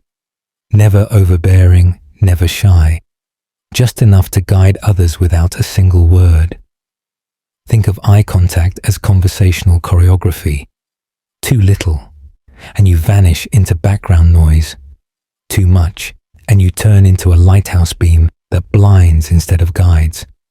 But just enough, and you become the pulse that sinks the room. Scientists still argue whether sustained eye contact evolved for bonding or dominance, but it clearly sits at the center of human magnetism. Mainstream psychology says the sweet spot is about 60 to 70% of the time during conversation. Less, and you seem evasive.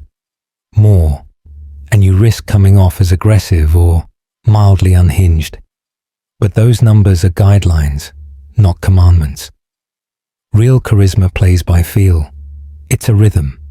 Look, connect, release. Gaze becomes music, phrasing emotion rather than forcing it. Try this.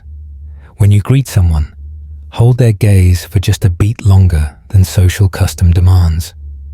Then smile lightly before looking away. That micro delay signals interest and composure. You're not rushing to hide or to dominate. You're comfortable in the space between glances. It's the difference between being seen and seeing fully. Here's a quirky tidbit. Psychologists studying courtroom juries found that witnesses who maintained steady, calm eye contact were rated as significantly more credible, even when they weren't telling the truth. That's unnerving, right? Confidence often outweighs accuracy in human perception. Scientists still debate whether our bias for steady gaze is a flaw or a survival feature. Maybe we're just wired to equate stillness with safety. But eye contact does more than shape perception. It shapes physiology. When two people lock eyes, their pupils synchronize in dilation. It's an unconscious mimicry of emotional state. If one person feels excitement or warmth, the other's pupils expand too. It's the body's tiny love letter that says, "I'm with you." And here's the fringe theory of the night. Some neuroscientists suggest that prolonged mutual gaze activates brainwave entrainment. Your neural oscillations literally start to align with the person you're looking at. Whether that's measurable resonance or poetic coincidence, the sensation feels real.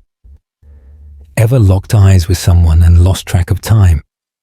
That's presence distilled to its purest form. But let's not forget humor, because eye contact can go hilariously wrong. You know that awkward standoff at a cafe where you look up just as someone else does, and suddenly you're in an unwanted staring contest?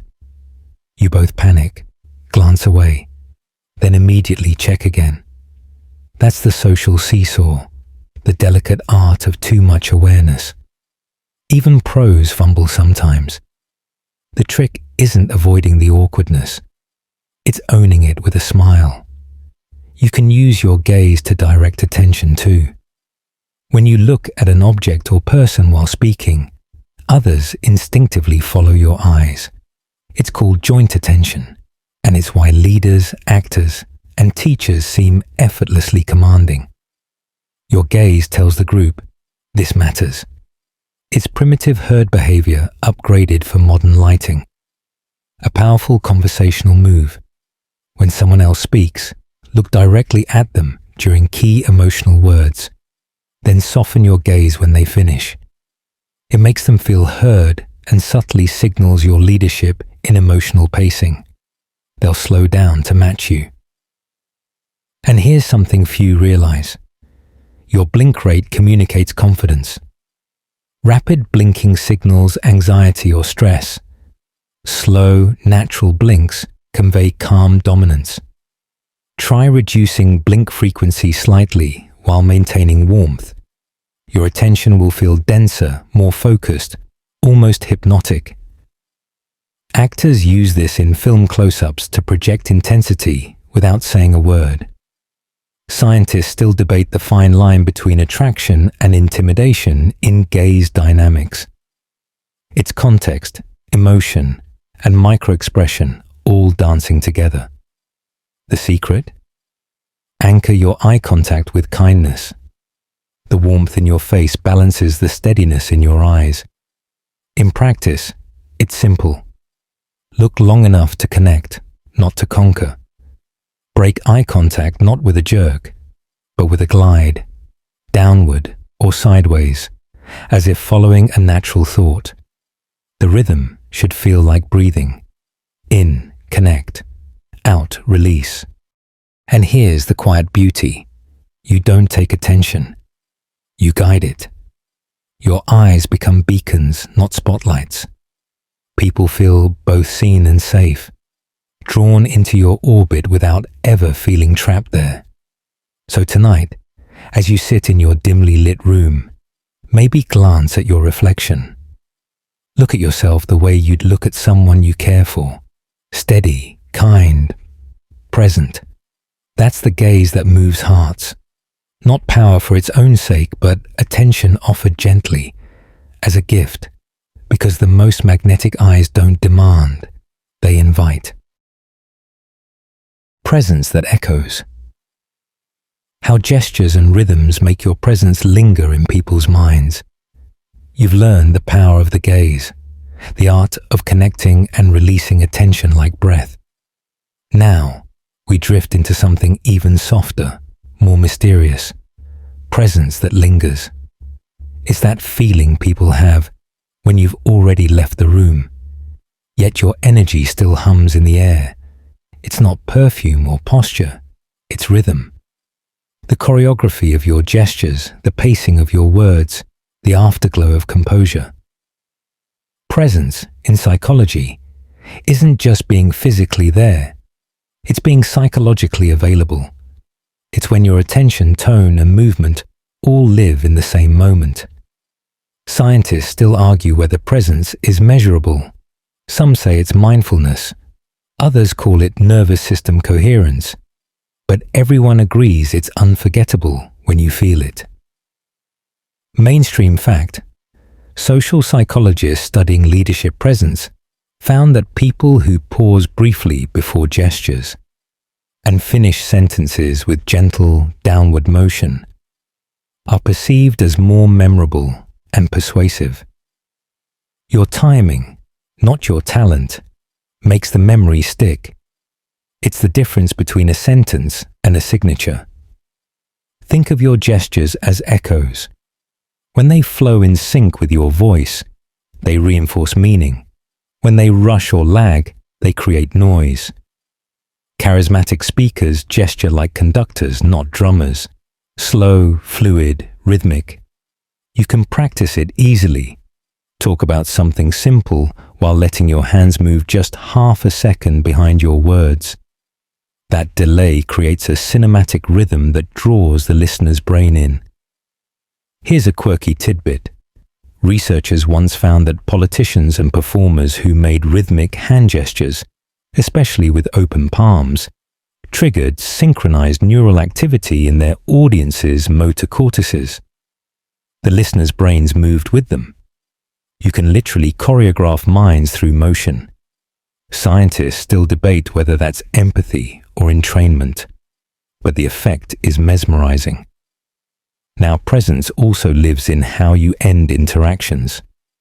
Ever notice how some people say goodbye and it feels like a fade out rather than an exit? That's emotional pacing. They don't snap the connection. They soften it, giving your brain time to file the memory neatly. You remember them because your nervous system wasn't startled by their departure. The brain loves closure. It keeps the emotional door gently ajar. And yes, a little humor helps. You know that friend who leaves every room with an abrupt, "All right, I'm out," vanishing mid-sentence? That's a social jump cut. Memorable, sure, but not magnetic. True presence lingers because it ends gracefully, like jazz dissolving on a final note, not silence dropping like a curtain. Here's a simple exercise. Next time you leave a conversation, lower your voice slightly, smile softly, and end with something personal. Good talking to you, instead of a generic, "See ya." That closing ritual acts as emotional punctuation. It signals warmth and finality, letting the moment breathe before it ends. Fringe theory time. Some energy researchers claim that emotional exchanges leave subtle electromagnetic traces detectable within short time frames, like warmth fading from a seat after someone stands. Skeptical? Sure. But think about the metaphor. Presence is heat. When you're fully there, you warm the air. When you leave, it cools slowly. To create that kind of resonance, slow your internal rhythm. Imagine your voice and body moving at the pace of ocean waves, steady, unhurried, repeating. People absorb your tempo subconsciously. Long after you've gone, their bodies still pulse at your pace. That's why truly grounded people feel unforgettable. You sync others' rhythms to your calm. Scientists still debate whether this shared pacing effect is neurological mimicry or a side effect of oxytocin bonding. But either way, it's powerful. Presence creates memory because it regulates feeling, not information. People forget your words but remember your emotional timing. And when you add storytelling cadence, gentle crescendos, quiet pauses, that half laugh before a line lands, you create an experience instead of a conversation. Presence isn't about being the center. It's about being the conductor of comfort. So tonight, picture your presence as ripples spreading across still water. Every gesture, every phrase leaves a pattern that glows a few seconds after you. Don't rush it. Let your movements finish the sentence your mouth just wrote. When you master rhythm, your presence becomes an echo, soft, resonant, and unmistakably you. People won't know why they think of you later. They'll just feel something balanced, calm, and quietly luminous replaying in their minds. And that's how you stay, without even trying to. The voice that holds a room still. How to speak so people listen to every word. You've learned to move like rhythm, to let silence and presence flow through your gestures. Now it's time for the next instrument in your quiet symphony, your voice. Not the sound you make, but the feeling you leave behind. The kind of voice that slows a room, that makes people stop scrolling, that compels them to lean in, as if afraid to miss the next syllable. Your voice is a fingerprint of emotion, equal parts breath, vibration, and intention. Scientists still argue whether tone perception evolved for empathy or survival. But they agree on this. Tone is trust. We believe how something is said before we ever process what it means. Here's the mainstream fact.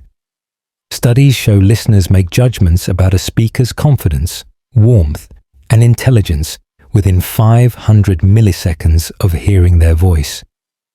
Half a second, and your tone has already told your story. No pressure, right? But here's the comfort. Your voice is trainable. You can sculpt it, like breath-carved clay. Start with resonance. Imagine your sound vibrating from your chest, not your throat. When your voice drops into the body, it feels grounded, like standing barefoot on earth. Shallow, throat-based voices sound anxious because they are. Deep breathing before speaking expands vocal range and projects stability. You don't need to sound deeper, you need to sound anchored. And pacing. Pacing is poetry. Most people speak too fast, their rhythm chasing thought. But when you slow down, when you let the silence at the end of sentences linger like steam from a mug, you give listeners time to feel your words. The brain processes emotional tone before language. So slowing down literally lets meaning sink in. Here's a quirky tidbit. In one study, public speakers who paused for 2 seconds before key points were rated as more charismatic and persuasive than those who filled every gap. That small delay. It gave the audience's mirror neurons time to sync with the speaker's calm. Your breath, in that pause, becomes contagious. Now humor me for a moment. Think about that one person who always starts every sentence with, so like, their content might be great, but the hesitation scatters attention. Those filler words leak uncertainty. Replace them with silence. The absence of noise feels deliberate, confident, powerful. You'll sound composed even when improvising. Scientists still debate whether charismatic voices share universal patterns. Some say it's cultural. Others argue it's acoustic harmony. But they've identified 3 consistent traits: warmth, variety, and control. Warmth invites, variety captivates, control assures. When you blend those 3, you hypnotize without trying. Now for something fringe. Certain vocal coaches claim that speaking at frequencies between 120 to 160 Hz produces calming parasympathetic responses in listeners' nervous systems. It's speculative, sure, but you've probably felt it. Voices that make you relax just by existing. That's not magic. That's biology humming in harmony. Here's your vocal presence trick. Drop your tone ever so slightly at the end of sentences. It signals finality and confidence. Rising tones imply uncertainty, right? While falling tones say, I know. Pair that with slow exhalations between ideas, and your voice becomes velvet, soft but weighted. And the rhythm of laughter, yes, even laughter has a role. When you laugh quietly, genuinely, it invites empathy. When you force it, it jars. A soft chuckle at your own expense disarms tension instantly. It's not about performance. It's about real-time ease. You can also use vocal mirroring. Match the volume and tone of the person you're speaking with, then guide them gradually toward your desired energy. Slower, lower, calmer. It's emotional leadership disguised as conversation. Therapists and mediators use this technique constantly to de-escalate tension. You can too. Fringe aside, here's what scientists agree on. People remember how your voice made them feel, not the exact words. The texture lingers, the warmth, the steadiness, the subtle music of sincerity. And because humor belongs everywhere, remember the phone voice you accidentally use when ordering takeout. That slightly higher, friendlier version of yourself. Everyone does it. We modulate instinctively, adjusting our tone like social chameleons. The key is to choose consciously instead of reactively. So tonight, as you read these words, try this exercise. Say your name out loud, once fast and light, once slow and grounded. Hear the difference? The second version carries weight. It occupies space. That's the voice that holds room still. When your tone matches your truth, people feel it. They stop multitasking. They remember. Because a strong voice isn't about volume. It's about vibration. You don't shout to command attention. You whisper with conviction. And long after you finish speaking, the echo of your calm remains, looping softly in their minds like a favorite song they didn't realize was stuck on repeat. The mirror dance. How emotional mirroring syncs people's feelings like invisible choreography. You've shaped your voice into calm gravity, every word a pulse that lingers. Now, let's step into the secret choreography of connection, the mirror dance. This is where your emotions and someone else's move together, quietly syncing until the line between me and you feels deliciously blurred. It's the invisible duet of rapport, and once you master it, you can bond with anyone without a single forced effort. Emotional mirroring isn't manipulation. It's empathy in motion. Your nervous system reads another's signals, tone, posture, breath, and adjusts automatically. Scientists call it emotional contagion. You smile, they smile. You relax, they soften. You furrow your brow, they start to feel tension. It's ancient social wiring, built so tribes could survive together. But when used consciously, it becomes a gentle form of psychological magic. Here's the mainstream fact. In studies on interpersonal communication, people who subtly mirror each other's gestures and expressions report up to 30% higher feelings of trust and emotional closeness. You don't even have to say the right thing. Your body does the work for you. The secret lies in subtlety. If it's obvious, it breaks the spell. Think reflection, not imitation. Try this. Next time you're in conversation, match someone's energy, not their exact moves. If they're animated, let your gestures loosen a bit. If they're calm, slow your rhythm. You're tuning to their frequency.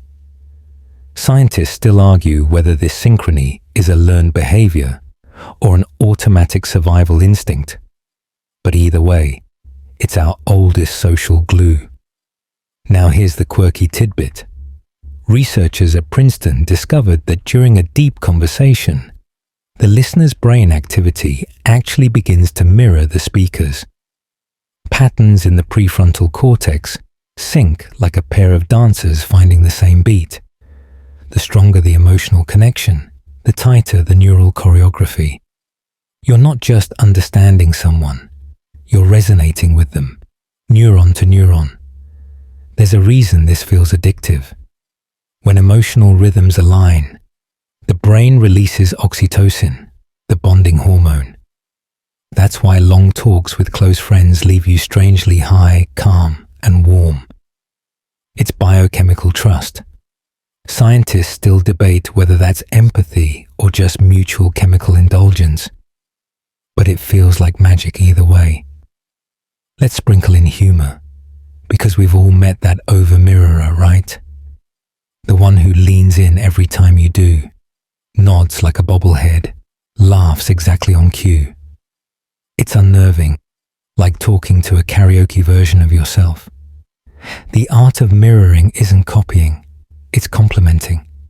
You're not their reflection, you're their rhythm section. And here's where mirroring goes deeper. Emotional tone. You can mirror joy, sadness, or curiosity through subtle vocal inflection and breath pacing. When someone sighs heavily, you can respond with a softer tone, acknowledging their emotion without words. That's called effective empathy, and it's one of the quietest, most magnetic social tools ever discovered. There's a fringe theory in body psychology circles called limbic resonance fields. It claims that emotional alignment creates measurable electromagnetic coherence between hearts, literally syncing pulses. Skeptical scientists laugh, but heart rate synchronization between bonded people is well documented. Whether it's fields or just biology, the point remains. When you connect deeply, you sync physically. So how do you use this consciously? Start by scanning emotional texture, not words. Is the person's voice sharp with fatigue?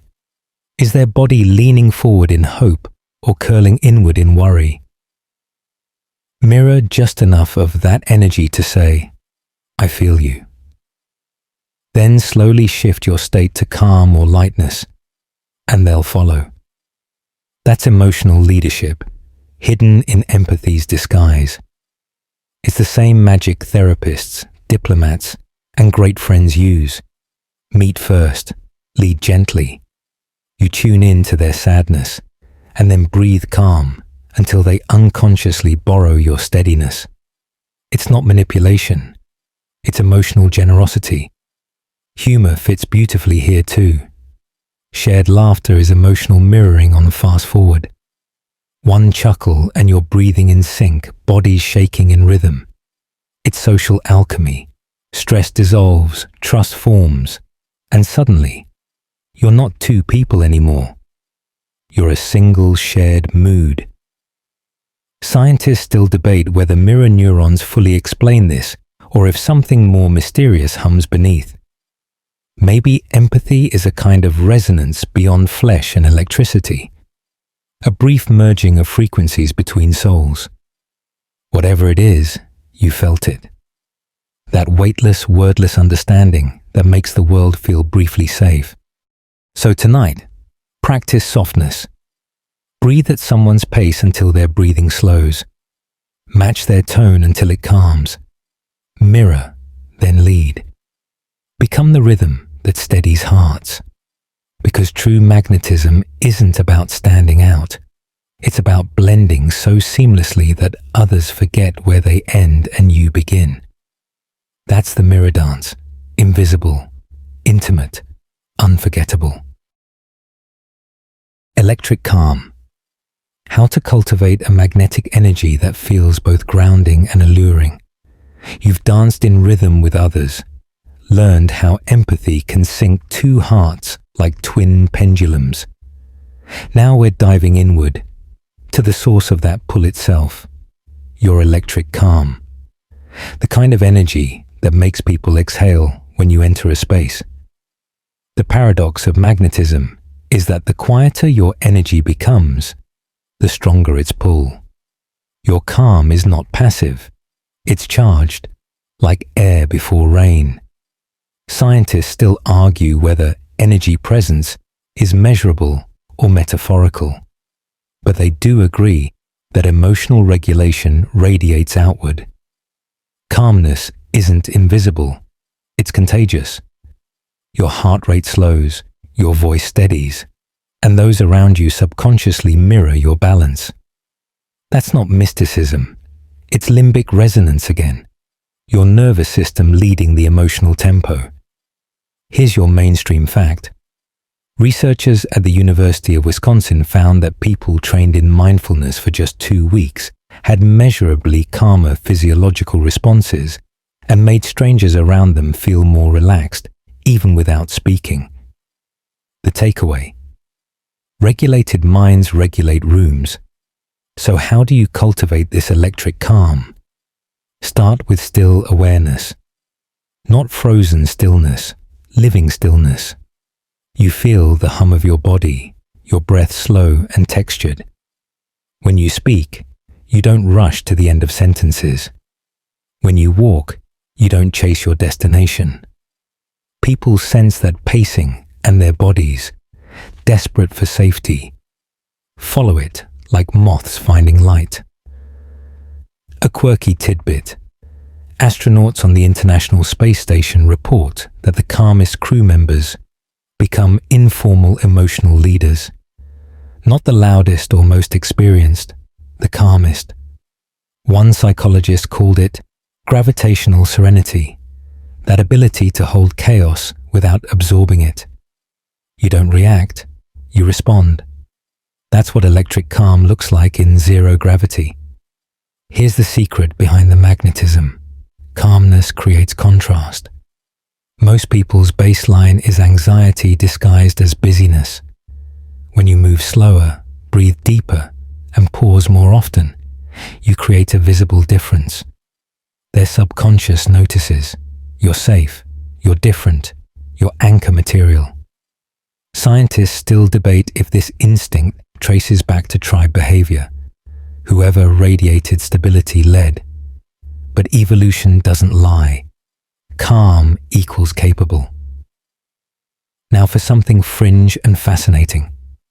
Some studies from biofield research claim that coherent heart rhythms generate measurable electromagnetic fields extending several feet beyond the body. Fields that fluctuate with emotion. Whether literal or metaphorical, it's hard to ignore how strongly others feel your state. Calmness doesn't stay inside you, it ripples. But calm isn't the same as indifference. True calm carries warmth, the soft spark that says, I see you, and nothing here needs fixing. That's why I call it electric. It's not sleepy, it's charged with awareness. Like the moment before lightning, when everything feels alive, yet still. Here's your practice. When you feel anxious, anchor through the 5-sense reset. Notice one sound, one texture, one color, one scent, one taste. You drop out of the mental storm into the sensory now. Your heartbeat slows, your field clears. You become grounded again, and everyone around you feels it before you say a word. Humor slips in here too. Ever met someone so chill they seem asleep standing up? That's not calm, that's low battery. Electric calm glows. It has alert ease. You're awake, curious, fully here, but unbothered. It's the difference between a pond and a thundercloud. Both quiet, but one hums with life. You can test this magnetism easily. Enter a room intentionally slower than usual. Smile softly. Make eye contact with no agenda. Watch how people's bodies shift. They sit up, they smile back, they breathe deeper. You didn't say a thing, yet you altered their chemistry. Scientists still debate whether calm charisma is learned temperament or neural design, but there's consensus that self-regulation is power. The nervous system that stays balanced becomes the one everyone else unconsciously trusts. So tonight, as you breathe with the hum of the fan beside you, feel that gentle pulse under your skin. That's your electricity. You don't have to project it. You only have to feel it. The body does the broadcasting on its own. Electric calm isn't about detachment. It's connection without chaos. It's the rarest kind of presence, the one that steadies storms, softens edges, and makes strangers feel like they've just stepped into peace. And the quiet truth, that calm you offer others always circles back. The more you ground them, the more you glow. The first 10 seconds rule. Mastering the science of first impressions to anchor instant connection. Your calm hums steady now. Your presence charged but grounded. Tonight, we're zooming into the blink of time where all this magnetism begins. The first 10 seconds. That's all it takes for someone's brain to decide who you are, whether to trust you, and how to remember you. A heartbeat, a breath, and judgment is sealed like wax. Scientists still argue whether these snap impressions are accurate or lazy mental shortcuts. But one thing's certain, they're powerful. Studies from Princeton found that people make stable judgments about competence, warmth, and trustworthiness within 1/10 of a second of seeing a face. You don't even get to speak before the verdict arrives. Harsh? Maybe. Useful? Absolutely. Here's the mainstream fact. Those initial judgments rely on two primal questions. Are you safe? And are you capable? Your body answers them long before your words do. Posture, expression, tone, and rhythm deliver a speech your mouth hasn't even started. So how do you win those 10 seconds? Begin with softness, not weakness, warm control. Your face should move at half speed. Rushed movements signal anxiety. Deliberate ones radiate ease. Let your smile bloom slowly rather than snap into place. A slow smile feels genuine because it mimics the natural delay of recognition. The brain reads that as truth. And here's a quirky tidbit. Researchers found that people who slightly tilt their heads when greeting others are perceived as 15% more approachable.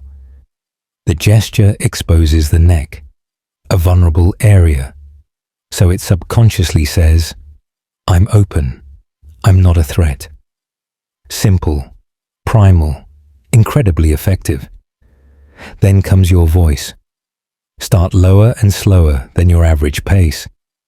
Fast greetings trigger fight or flight responses, but calm ones melt them. A simple, hey, how's your night going?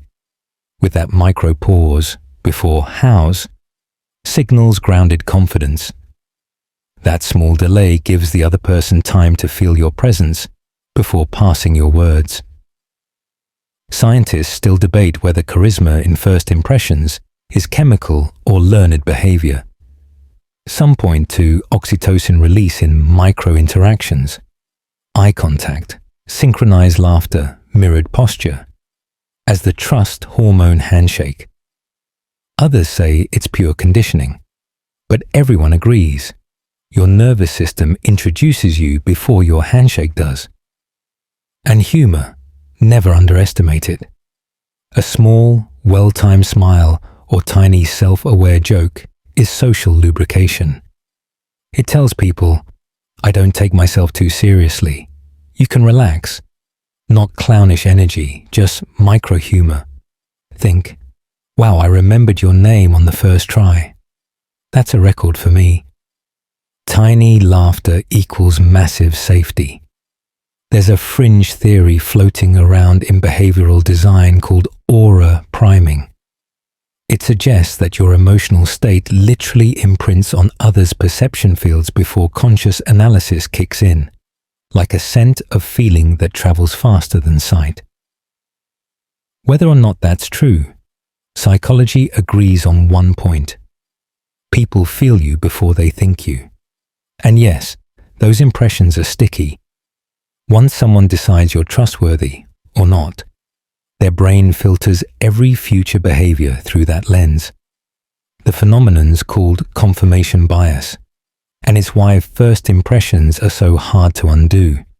You're not just creating a moment.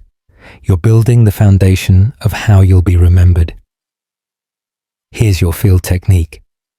When meeting someone new, slow your exhale before you speak. It lowers your heart rate, drops cortisol, and signals physiological calm. Humans can literally smell stress hormones like adrenaline. A calm body smells safer. Nature's cologne. Another tip, don't overcorrect. Trying too hard to be likable triggers the over-effort effect. The harder you push, the less authentic you seem. Instead, focus on presence, not performance. People remember how centered you felt, not how charming you tried to be. And now, for a little humor, ever introduced yourself and instantly forgotten the other person's name? Everyone does. It's not rudeness, it's brain overload. The fix? When they say their name, repeat it back once. Nice to meet you, Maya. That verbal echo helps lock memory and signals attention. Bonus, it feels subtly flattering. Scientists still debate whether you can fully control first impressions or just influence them, but they all agree, calm awareness multiplies your odds. You don't chase approval, you offer ease. So tonight, imagine walking into your next first moment like slipping into warm water, unhurried, aware, quietly glowing. You're not trying to impress, you're inviting comfort. People will forget the details of what you said, but they'll remember that their nervous system sighed in relief the moment you arrived.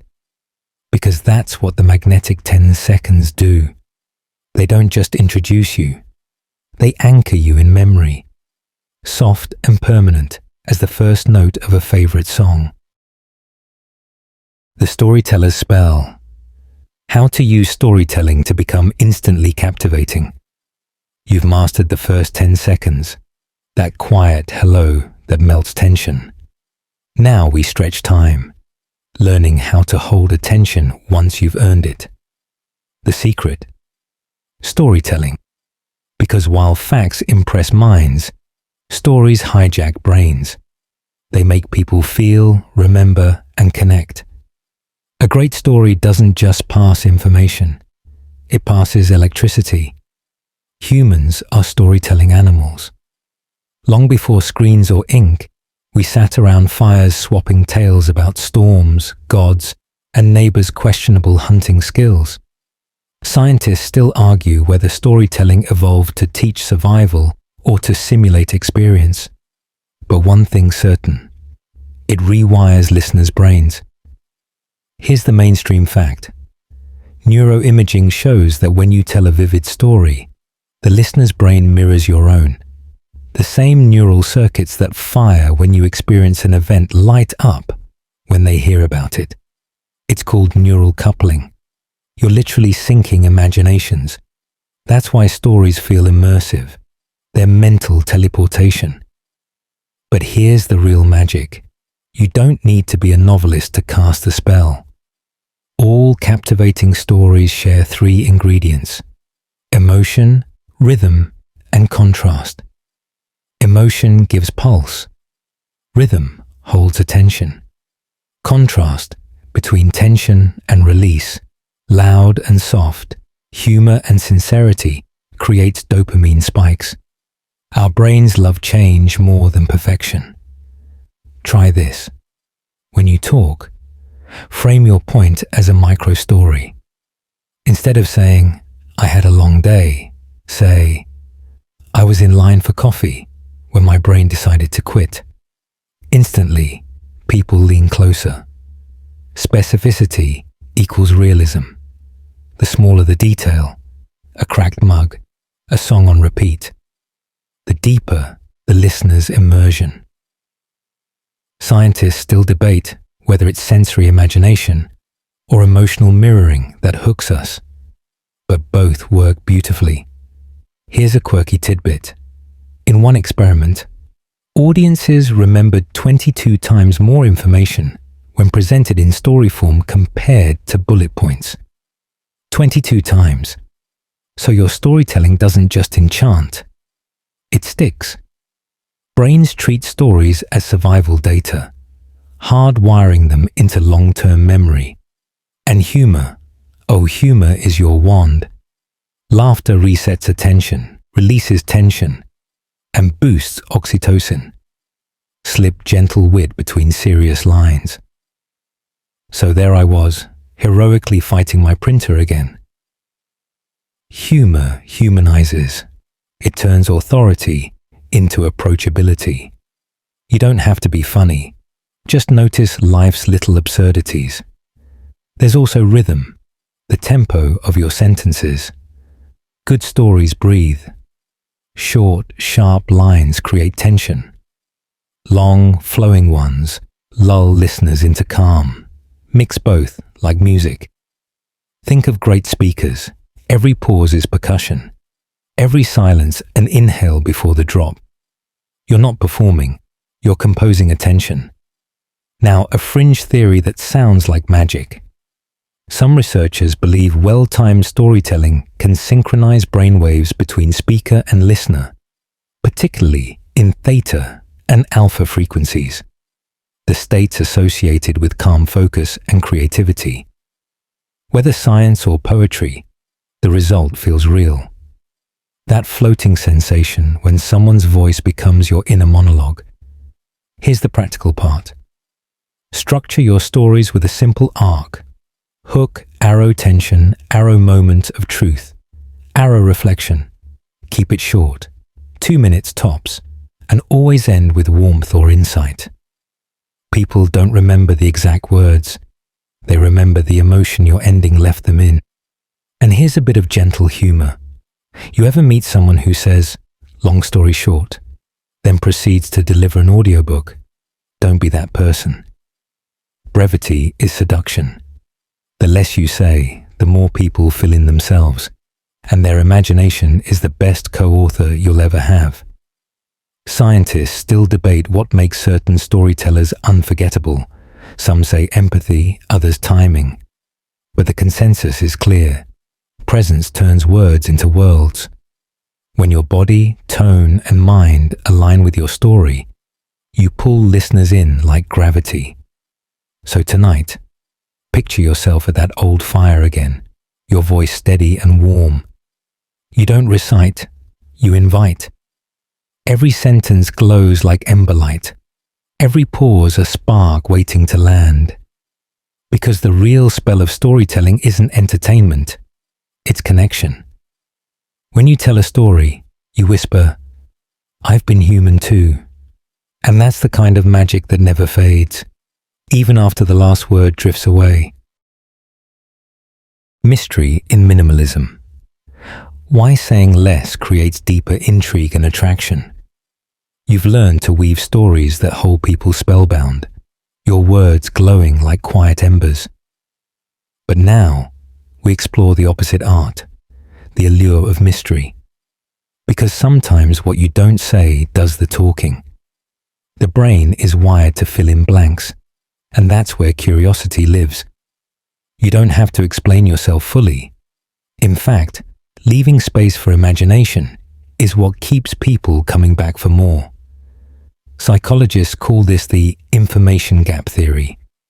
When people sense missing details, their brains release dopamine, the chemical of pursuit.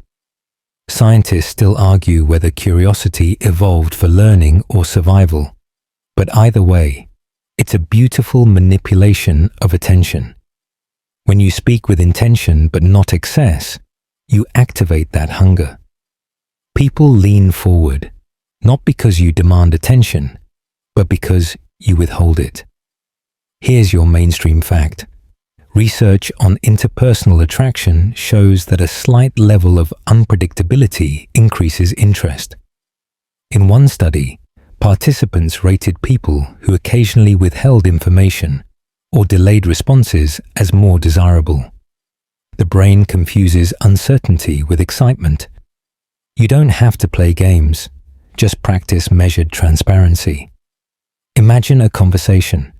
Someone asks, "What do you do?" Instead of launching into your resume, you smile and say, "A bit of this and that. Depends on the day." That's not evasive, it's textured. It tells their mind there's more to discover. Mystery isn't lying, it's leaving room for curiosity to breathe. And here's a quirky tidbit. Even movie trailers use this trick. Neuroscientists studying audience engagement found that teasers showing 70% of key information created far more anticipation than full explanations. The mind craves completion. It's wired to chase what it can't quite grasp. Mystery works through pacing too. Talk slightly slower. Pause before revealing something important. Let your words fade like smoke. The silence becomes part of your meaning. People fill it with imagination, and imagination is far more seductive than clarity. Scientists still debate whether this appeal is cognitive tension or evolutionary playfulness, but it works across cultures. Now for a little humor. You know those people who overshare within the first 5 minutes of meeting? Emotional speedrunners. It's endearing but exhausting. True magnetism unfolds gradually. You don't hand someone your diary. You let them glimpse a single line and they wonder about the rest. There's a fringe idea in social energy theory that your aura brightens when you hold something back, not in a mystical way, but as focused energy. Over-explaining disperses power. Restraint concentrates it. You become a lighthouse instead of a flashlight. Less spill, more beam. You can apply this everywhere. In conversation, instead of answering immediately, smile first. Let the silence shimmer. When telling stories, skip one detail. We got caught in the rain that night. Pause. Smile. Move on. The mind can't stand unfinished business. It starts writing its own version. And this isn't about manipulation. It's about rhythm. You let others participate in the mystery. The interaction becomes co-authored, alive. That's why charismatic people feel personal even in crowds. They never give everything away. They give just enough for others to build stories around them. Scientists still debate how ambiguity influences attraction. Some say it sparks imagination. Others claim it fosters projection. The listener sees what they want to see. Either way, mystery amplifies emotional involvement. People don't obsess over what's clear. They obsess over what's missing. Let's ground this with humor again. Ever text someone, they reply, "ha ha," instead of "ha ha ha," and suddenly you're decoding tone like it's a secret code. That's mystery at work. Tiny uncertainty turning neurons into detectives. Humans are gloriously predictable that way. So how do you embody it? Slow your pace, limit your words, and protect your stillness. When others rush to fill silence, you let it hang. When they ask too much, you smile softly. Maybe tilt your head and say, "You'll laugh when you find out." That gentle restraint becomes your signature. Mystery doesn't mean hiding. It means revealing slowly. It's emotional minimalism, the clean design of connection. Just enough detail to light curiosity, not enough to extinguish it. So tonight, as your mind hums in the dark, think of yourself as the story people never quite finish reading. They'll remember the calm in your tone, the smile that suggested more, and the silence that dared them to imagine. Because in a world addicted to oversharing, mystery is rebellion, and you wear it like perfume, subtle, rare, unforgettable. Compliments that glow. How to make praise feel magical, not manipulative. You've learned the seduction of silence, the elegance of mystery. Now, let's explore the opposite. words that reveal warmth without overexposing intention. Compliments, the simplest form of connection, yet so often mishandled. Too shallow, and they feel cheap. Too heavy, and they feel strategic. But delivered right, they become enchantments, small, glowing tokens that make people feel seen. A true compliment isn't about flattery. It's about accuracy wrapped in sincerity. Scientists still argue whether compliments exist to build bonds or reinforce social hierarchies. But we know this much. The brain treats genuine praise as a microdose of reward. Dopamine spikes, oxytocin trickles in, and the receiver's defenses quietly drop. Compliments, when real, open hearts faster than questions ever could. Here's the mainstream fact. Neuroscience shows that receiving a sincere compliment activates the same region of the brain as receiving cash.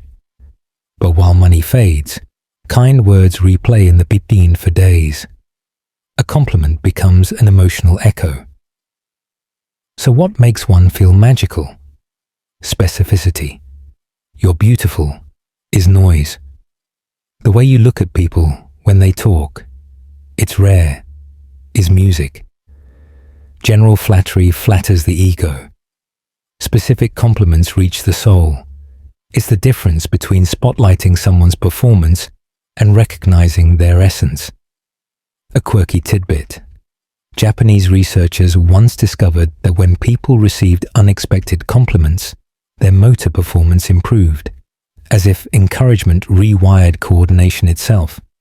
That's not just psychology, that's physiology, bending toward kindness. Scientists still debate whether that's placebo or social motivation. But either way, praise literally steadies hands.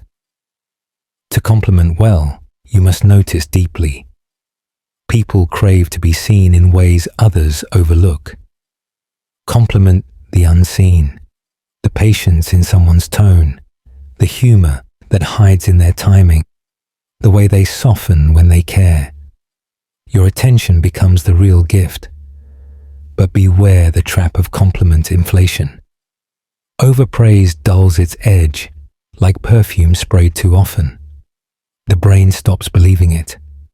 Real compliments arrive with restraint, once, maybe twice, then pause. Let silence amplify your sincerity.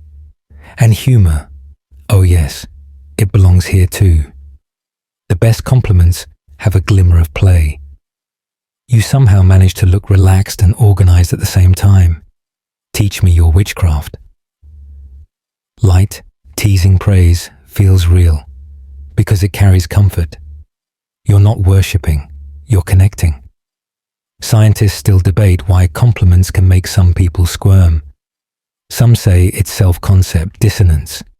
The praise doesn't match the receiver's self-view. Others think it's cultural conditioning against visible pride. Either way, the solution is gentleness. If someone deflects your compliment, smile and say, "Just accept it, it's true." That tiny insistence builds trust. Fringe theory time. A few spiritual psychologists claim compliments carry energy resonance, that words of genuine appreciation raise the vibrational field between two people. Sounds ethereal, but even skeptics agree. Tone and intention can change how praise lands. Whispered gratitude feels sacred. Forced flattery feels sticky. And here's a trick to make your compliments unforgettable. Pair them with timing. Offer praise not when it's expected, but when it's quiet. After laughter fades, after someone thinks the conversation is over. Hey, by the way, I really admire how you handled that earlier. Surprise amplifies impact. Let's toss in humor again for warmth. Ever met someone who compliments everyone like they're auditioning for sainthood? You're amazing too. You're so amazing. It's sweet chaos, Real charm knows when to stop. The secret isn't more praise, it's truer praise. And don't forget, accepting compliments gracefully is just as magnetic as giving them. A simple "thank you, that means a lot" is more powerful than deflecting with a joke. People remember how you receive their kindness. So tonight, as you think back over your day, imagine giving one quiet compliment tomorrow. Not about looks or success, but about essence. Something small but true. A person's posture, their phrasing, their way of noticing others. That's emotional currency at its purest.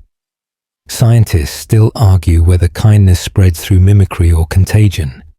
But kindness disguised as sincerity always multiplies. You offer warmth, and warmth circles back. Because the rarest compliment isn't "you're amazing," it's "I see you."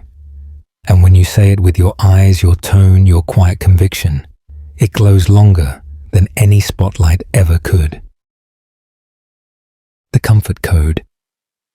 Psychological hacks to make anyone feel instantly safe around you. You've learned to give warmth through words, to make praise feel like sunlight rather than spotlight. Now it's time to explore the foundation beneath all magnetism: comfort. Without it, no charm lasts. People don't remember charisma that dazzles. They remember presence that soothes. Comfort is the invisible permission slip that says, "You can breathe here." Scientists still argue whether comfort in social dynamics comes from biology or learned trust. But the effects are universal. When people feel safe around you, their bodies literally change. Heart rate drops. Cortisol levels fall. Their pupils dilate. The body signals, "I'm safe. I can connect." You're not just being likable. You're triggering physiological calm. Here's the mainstream fact. Neuroscientists at UCLA found that physical and emotional safety activate the same brain region that processes pain relief. Emotional safety literally heals. That's why the most magnetic people often feel like walking exhalations. Others subconsciously associate them with relief. The trick is to speak to the nervous system, not the ego. Start with your tone, steady, low, unhurried. The voice of safety is one that doesn't chase or demand. It feels like water over stone, patient, soft, certain. Then there's body language, the simplest comfort signal. Stillness.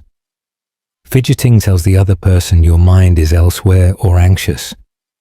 A calm body communicates emotional bandwidth. Even your breathing becomes a cue, slow. Even breaths make others unconsciously sync to your pace. It's biology's version of a lullaby. Here's a quirky tidbit. In experiments on emotional synchronization, pairs of people sitting in silence began breathing in near-perfect unison after just a few minutes. Their bodies mirrored relaxation before they even spoke. Scientists still debate whether it's empathy or entrainment, but either way, it's proof that calm is contagious. Comfort also lives in micro-reactions.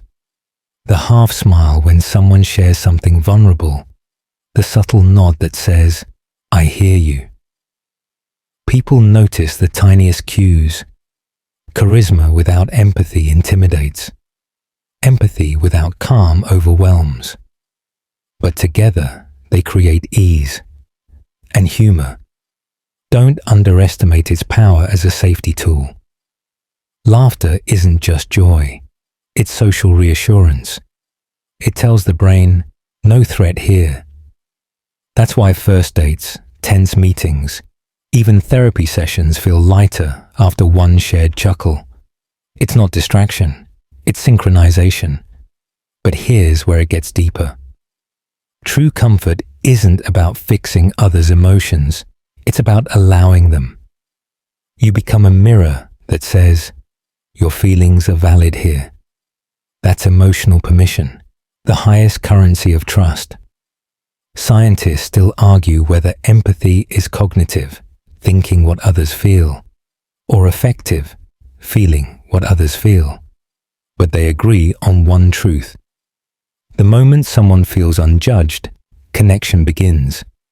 A fringe theory from somatic psychology suggests that emotionally safe people emit measurable coherence in their heart rhythms, stable waves that influence others nearby. Sounds mystical, yet heart rate synchronization has been observed repeatedly in close interactions. Perhaps safety isn't just sensed, it's shared. Try this exercise tomorrow. When you greet someone, hold eye contact gently for 2 seconds longer than normal, then soften your expression. Not a smile, just softness. Watch how their shoulders drop. That's instant safety. You've given permission to relax. Here's another subtle trick. Validate, don't evaluate. When someone opens up, skip advice and say, "That makes sense," or "I get why you'd feel that way." It's tiny, but monumental. You're telling their nervous system, "You're not crazy, you're heard." And yes, a sprinkle of humor again. You ever talk to someone so intense it feels like a job interview for your soul? Don't be that person. Lightness is comfort. You can be deep and still let people breathe. The best conversations feel like hammocks, supportive, yet free. Scientists still debate what creates emotional safety fastest. Shared laughter, synchronized tone, or mutual vulnerability. But the formula's simple. Presence without pressure. Be curious, not performative. Listen more than you fix. Let silences rest instead of rushing to fill them. So tonight, imagine being the person whose energy feels like soft lighting after a long day. You don't demand, you don't rush, you allow. Every interaction with you feels like unclenching. Because comfort isn't passive, it's magnetic. It's what makes people lower their armor, share their truths, and think later, "I don't know why, but I felt so at ease with them." And that, right there, is the most enchanting power of all. The hidden laws of charisma, what nobody teaches you about effortless magnetism. You've learned to make others feel safe, to become that rare calm in the storm. But charisma isn't just comfort, it's aliveness. Tonight, we pull back the curtain on what truly separates the magnetic few from the forgettable many, the hidden rules of charisma, the kind that can't be memorized, only felt, the kind that makes people replay your words long after you're gone. Charisma is often mistaken for confidence, but confidence without warmth is performance. Real charisma is the marriage of two opposites, certainty and vulnerability. You exude control while revealing humanity. That tension, strength with softness, is what keeps people hypnotized. Scientists still argue whether charisma is personality or performance. But every study agrees. Authenticity amplifies charm. Here's your mainstream fact. Researchers at the University of Lausanne found that charismatic individuals consistently project 3 traits: presence, power, and warmth. We've touched on each separately, but the secret lies in balance. Too much power, and you intimidate. Too much warmth, and you disappear. But get the ratio right, and you become unforgettable. Think of charisma as emotional geometry. Presence grounds you, power expands you, warmth softens you. Together, they form the triangle that directs every social interaction. You can feel when someone's missing a side. They're magnetic but cold, charming but scattered, friendly but forgettable. Complete the triangle, and people orbit your energy instinctively. Here's a quirky tidbit. Studies show that when people describe charismatic figures, their word choices cluster around physical metaphors: light, gravity, pull, glow. Even language bends toward the cosmic. Scientists still debate whether charisma's impact is neurological or symbolic, but the imagery says it all. Charisma feels like physics. Now the first hidden rule: presence over performance. Most people try to impress. Charismatic people attune. They focus fully on the person in front of them, not on how they appear. Presence feels sacred in a world starving for attention. When you're truly there, eyes soft, distractions gone, people sense it instantly. You become rare oxygen. Second rule: vulnerability equals voltage. Showing a small imperfection or admitting uncertainty makes your power believable. "I used to be terrible at this" has 10 times more charm than "I've always been great." Scientists still debate whether vulnerability triggers empathy through mirror neurons or cultural conditioning. But either way, it deepens trust. And humor, the third rule, is the bridge between dominance and warmth. Laughter collapses social hierarchy, creating equality for a heartbeat. It's the safe spark of rebellion that reminds others you're human. You don't wield charisma like a crown. You wear it like a wink. There's also a rhythm to charisma. Magnetic people pause more, gesture less frantically, and speak with intentional contrast. They modulate energy like waves, rising to engage, falling to soothe. The contrast keeps attention alive. Constant intensity is exhausting. Ebb and flow hypnotize. Fringe. Theory time. Some bioenergetic researchers claim charismatic individuals emit measurable microcurrents of energy, detectable through galvanic skin response. Tiny changes in electric potential correlated with emotional resonance. Whether mystical or mechanical, the metaphor holds. You can feel charisma before you can define it. And here's the quiet truth. Charisma isn't learned, it's remembered. You were born magnetic. Every child is curious, expressive, present. Adulthood layers self-consciousness on top. When you strip away performance, you rediscover your natural pull. You don't create charisma, you remove what muffles it. A little humor before we end. Ever met someone who clearly read a "How to be Charismatic" guide? Every gesture rehearsed, every laugh perfectly timed. It's endearing and tragic all at once. Real charisma breathes. It breaks rhythm. It forgets lines. It lives. Scientists still debate whether charisma can be taught, but the best evidence says it can be reawakened. Through awareness, warmth, and stillness, you recalibrate your social signal from static to song. So tonight, breathe in the quiet. Feel your spine align, your shoulders drop. You don't need tricks, you just need truth. Charisma isn't a skill. It's the natural resonance that happens when your insides match your outsides.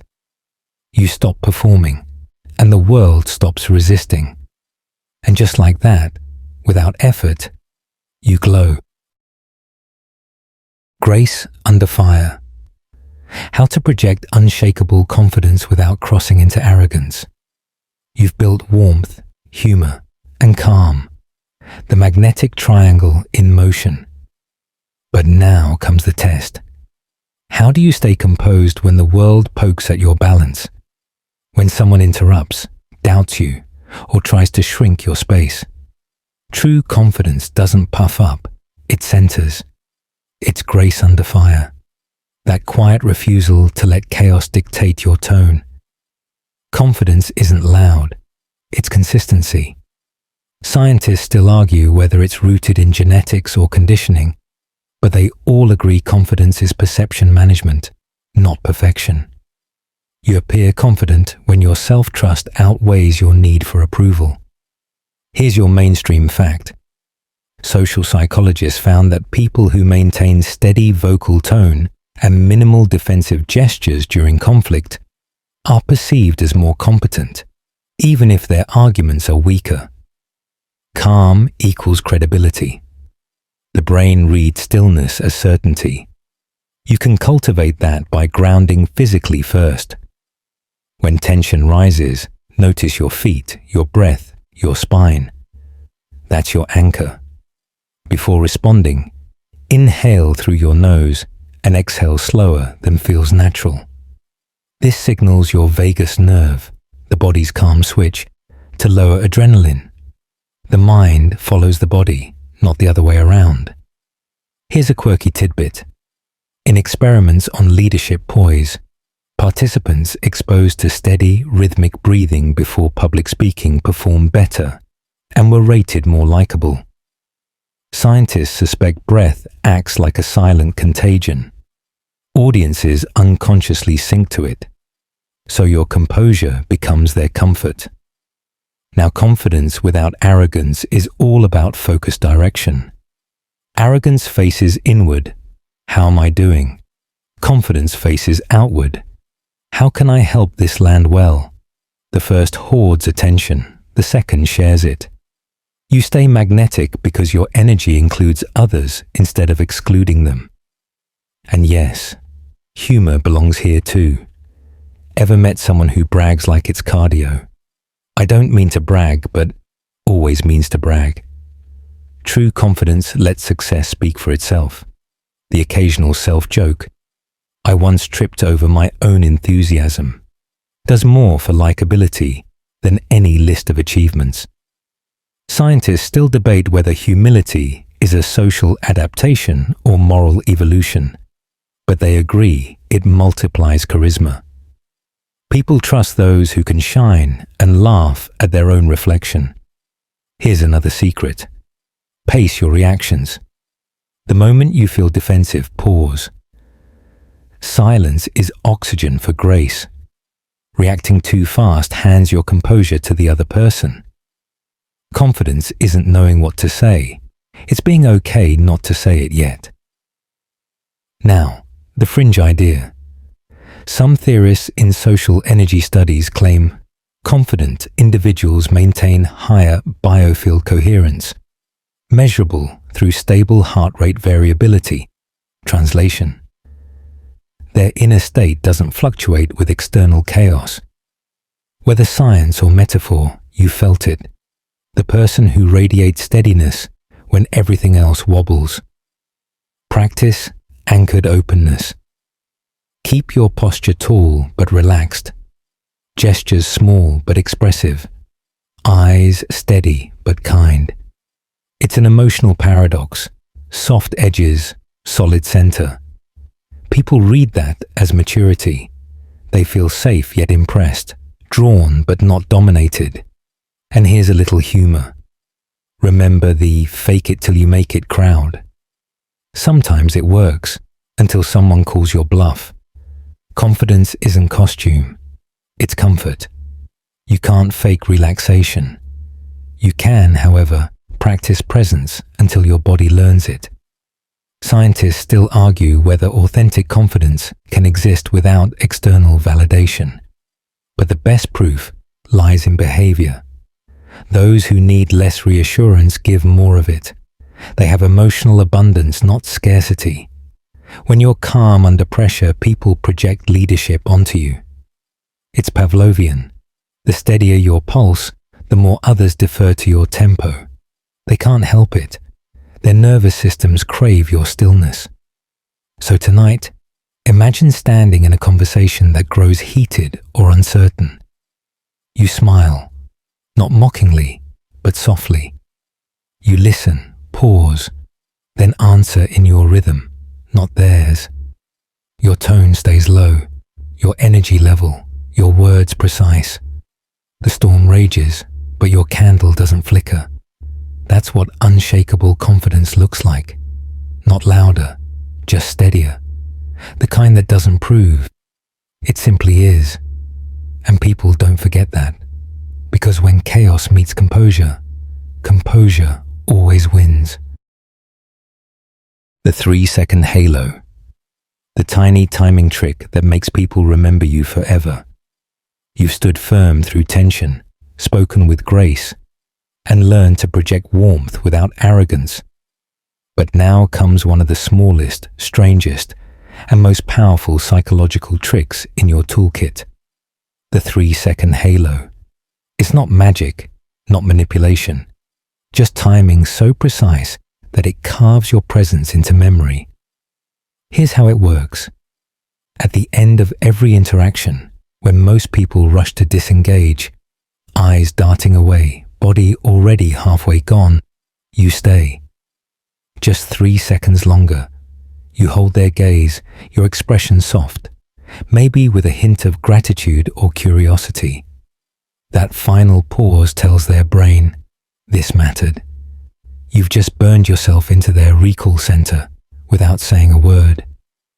Scientists still argue whether this effect comes from emotional priming or simple pattern disruption, but studies confirm it. Moments that deviate slightly from expected timing register more vividly in long-term memory. The human brain tags the unexpected as important. Here's your mainstream fact. Memory researchers at Harvard found that people remember the last few seconds of any experience far more clearly than the middle. It's called the recency effect.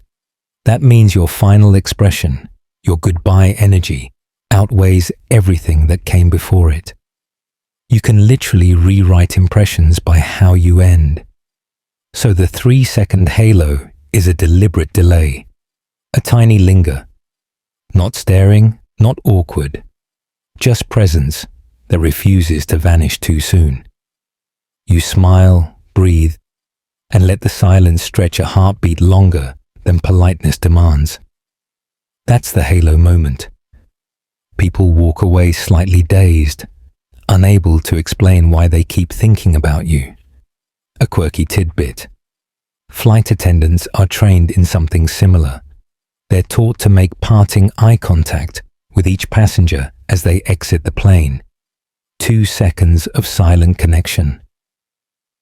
Passengers later rate the airline as friendlier, even if the service was average. Why? The human brain equates attention with care. And here's the poetic twist. Your 3 seconds don't just belong at goodbyes. They belong before you speak, after you laugh, between sentences. Every pause you extend becomes a moment of gravity. The world rushes, you linger. Time slows around you. That's charisma's quiet clockwork. Scientists still debate whether temporal charisma, the ability to bend perceived time, is real or metaphorical. But MRI scans show that emotionally engaging people actually alter listeners' time perception.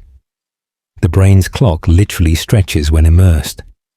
Your pauses aren't just stylistic, they're physiological cues for presence. Now, a little humor. Ever had that moment where someone shakes your hand and lets go way too late? You both freeze in micro-panic, mentally screaming, "Why is this still happening?" That's not the halo. That's the horror version. The secret is moderation. Just long enough for warmth, not weirdness. Here's how to calibrate it. Imagine your gaze saying thank you without your mouth moving. Then gently look away. Not sharply, not down, but sideways, like you're tracing their energy into memory. It feels cinematic, but natural. They'll feel seen, maybe even slightly enchanted. There's a fringe theory among performance coaches that charisma is partly rhythmic entrainment, the synchronization of micro pauses and timing between bodies. You create micro suspense and their nervous system waits for resolution. That's what makes you linger in their mind. You've left an open loop their brain wants to close. The 3-second halo works even in writing, digital spaces, or voice. It's about pacing. Ending a message with a small pause or a thoughtful closing line creates the same resonance. You're signaling presence beyond the moment. Scientists still argue whether our brains crave closure or connection more, but both are satisfied when you end slowly. Fast exits feel transactional, slow ones feel relational, and humor, again, belongs even here. You compare the halo with a half smile or tiny playful comment. Well, I'll let you get back to conquering the world. Then the pause. The air between words does the rest. So tonight, practice this art. When you finish a call, a meeting, a chat, linger for 3 slow seconds. Let your energy stay behind even as your words end. Feel the warmth settle instead of snapping the moment shut. Because the most magnetic people aren't remembered for what they said, but for how the air felt after they stopped speaking. That's your 3-second halo. Small, invisible, unforgettable. The warmth trigger. How to awaken instant emotional connection with strangers. You've learned to linger, to imprint yourself in memory with nothing more than timing and calm. Now, we open the door to something that precedes logic entirely. The warmth trigger. That moment when a stranger's face softens, their guard lowers, and they unconsciously decide, I like this person.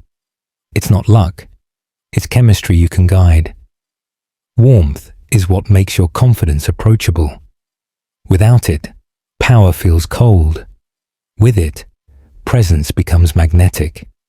Scientists still argue whether warmth is communicated through micro-expressions, hormonal cues, or pure perception. But one thing's certain. We feel it before we understand it. Here's your mainstream fact. Research from Princeton's Department of Psychology shows that within milliseconds of meeting someone, the brain makes 2 judgments. Can I trust you? And can I respect you? Trust correlates to warmth, respect to competence. To be magnetic, you need both. But warmth always comes first. People forgive flaws when they feel your kindness. So how do you trigger warmth authentically? Start with micro-empathy. When you meet someone, imagine for a brief moment what their day felt like before this conversation. It shifts your energy subtly, from self-consciousness to curiosity. That invisible empathy radiates through your tone, your posture, even your pupils. They feel it without knowing why. A quirky tidbit. Psychologists discovered that people who mimic others' emotional tone, not the words, but the vibe, are rated as more likable and trustworthy. It's called emotional alignment. If they're subdued, you soften. If they're bright, you lift. You're speaking their nervous system's language. And here's a fringe angle. Some social theorists believe warmth aura is micro-temperature change. Studies have shown that being physically warm, a cozy room, a cup of tea in hand, literally makes people perceive others as emotionally warmer. So yes, offering someone a hot drink may be scientifically charming. Scientists still debate whether it's metaphorical priming or true somatic association. But either way, it works. Now, warmth isn't about being overly nice. It's about making people feel safe in your presence. That starts with facial relaxation. Soft eyes, relaxed jaw, genuine half smile. The moment your face stops signaling threat, others' defenses drop. Mirror neurons read peace like weather reports. And humor. We need humor here too. The smallest shared laugh breaks ice faster than hours of formal small talk. A light joke about your own imperfection. I swear my GPS hates me. It keeps testing my optimism. Signals approachability. Self-directed humor makes others feel safe because you're showing you don't bite. Here's another practical warmth trigger: the slow nod. When someone speaks, nod slightly, but not rhythmically, not mechanically. Each nod should follow genuine resonance, as if your body's saying, "I'm with you." This gesture activates the listener's belonging reflex, the subtle relaxation of being witnessed. Scientists still debate whether social bonding evolved through vocal tone or touch, but vocal warmth remains one of the most powerful trust signals. Soften your tone just slightly at sentence endings, almost like your words are landing on velvet. You'll feel your listener unconsciously mirror that softness back. A little humor again. Think of the difference between talking to a golden retriever versus a tax auditor. With one, you radiate warmth automatically. The secret is to treat strangers more like the golden retriever: curious, kind, present. The brain picks up that friendliness instantly.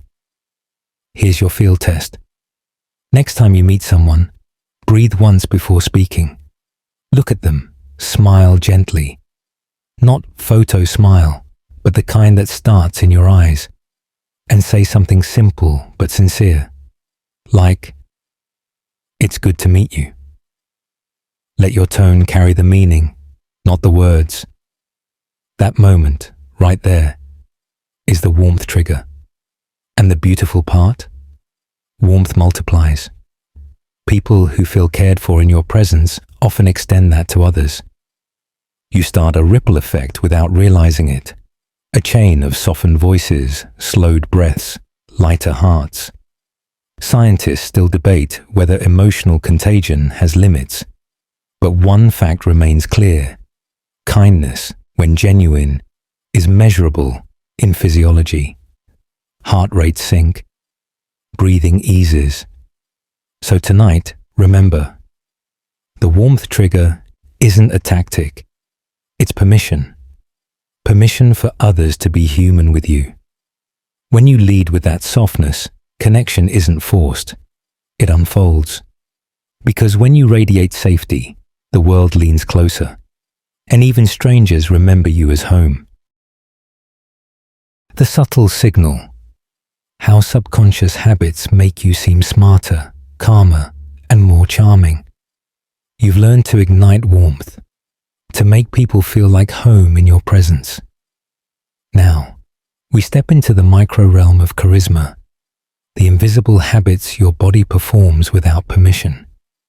The tiny gestures, postures, and rhythms that whisper, "This person knows what they're doing." Welcome to the world of subconscious signaling, the quiet psychology of elegance and intellect. Here's your mainstream fact: over 70% of communication is nonverbal.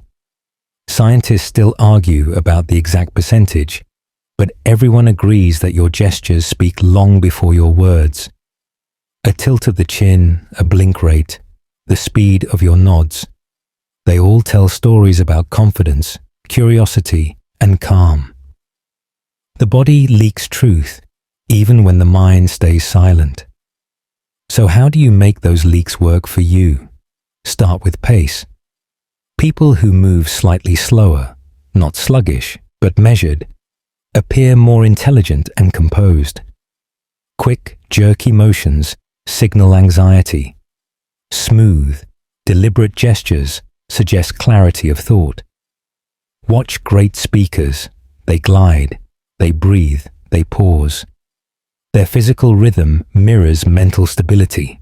A quirky tidbit: in one experiment, people rated slow blinkers as more trustworthy and reflective.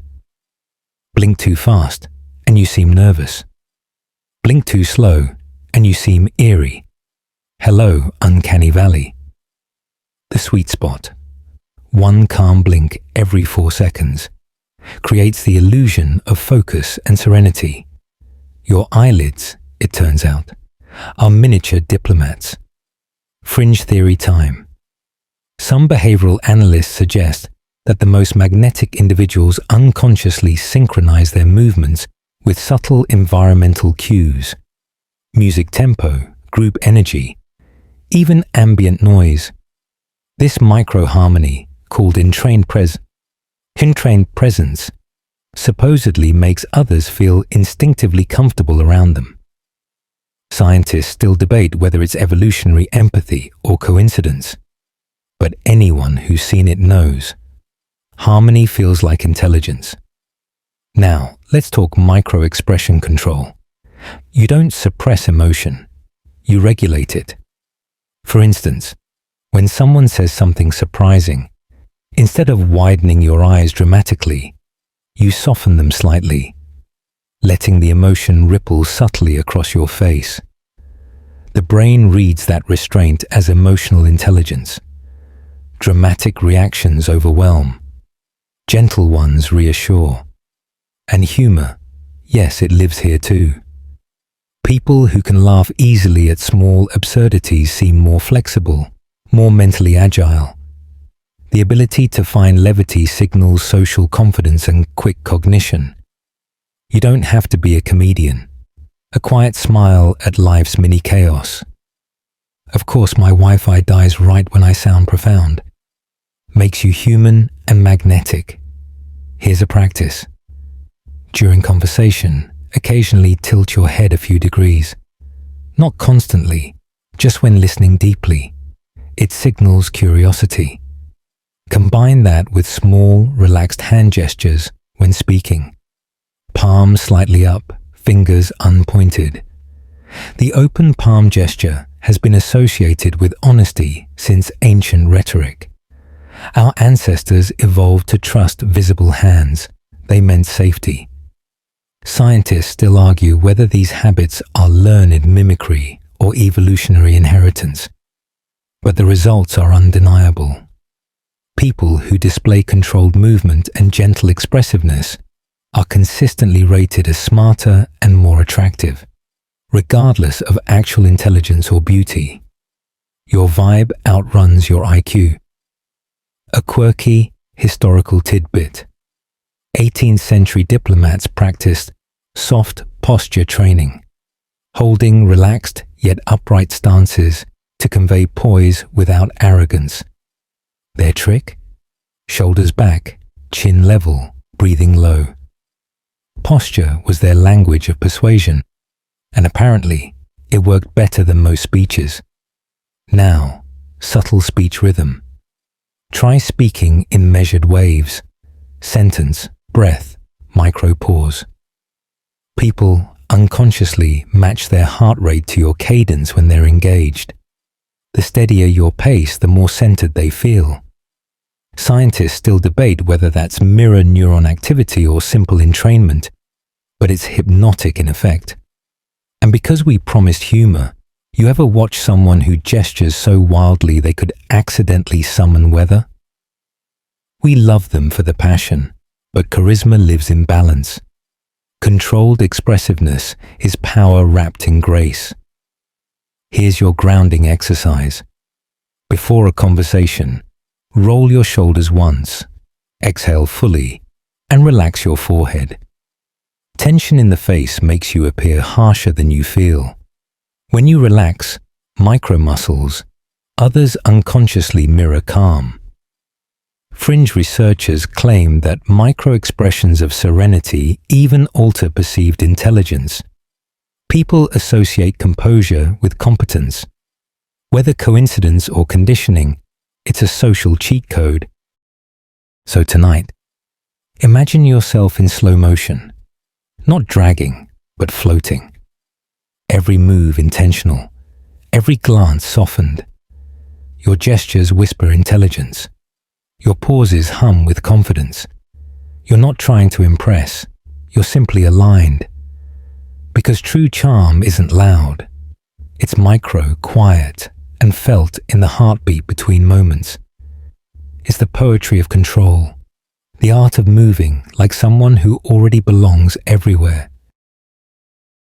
Invisible gravity, the secret psychology of influence used by leaders and celebrities.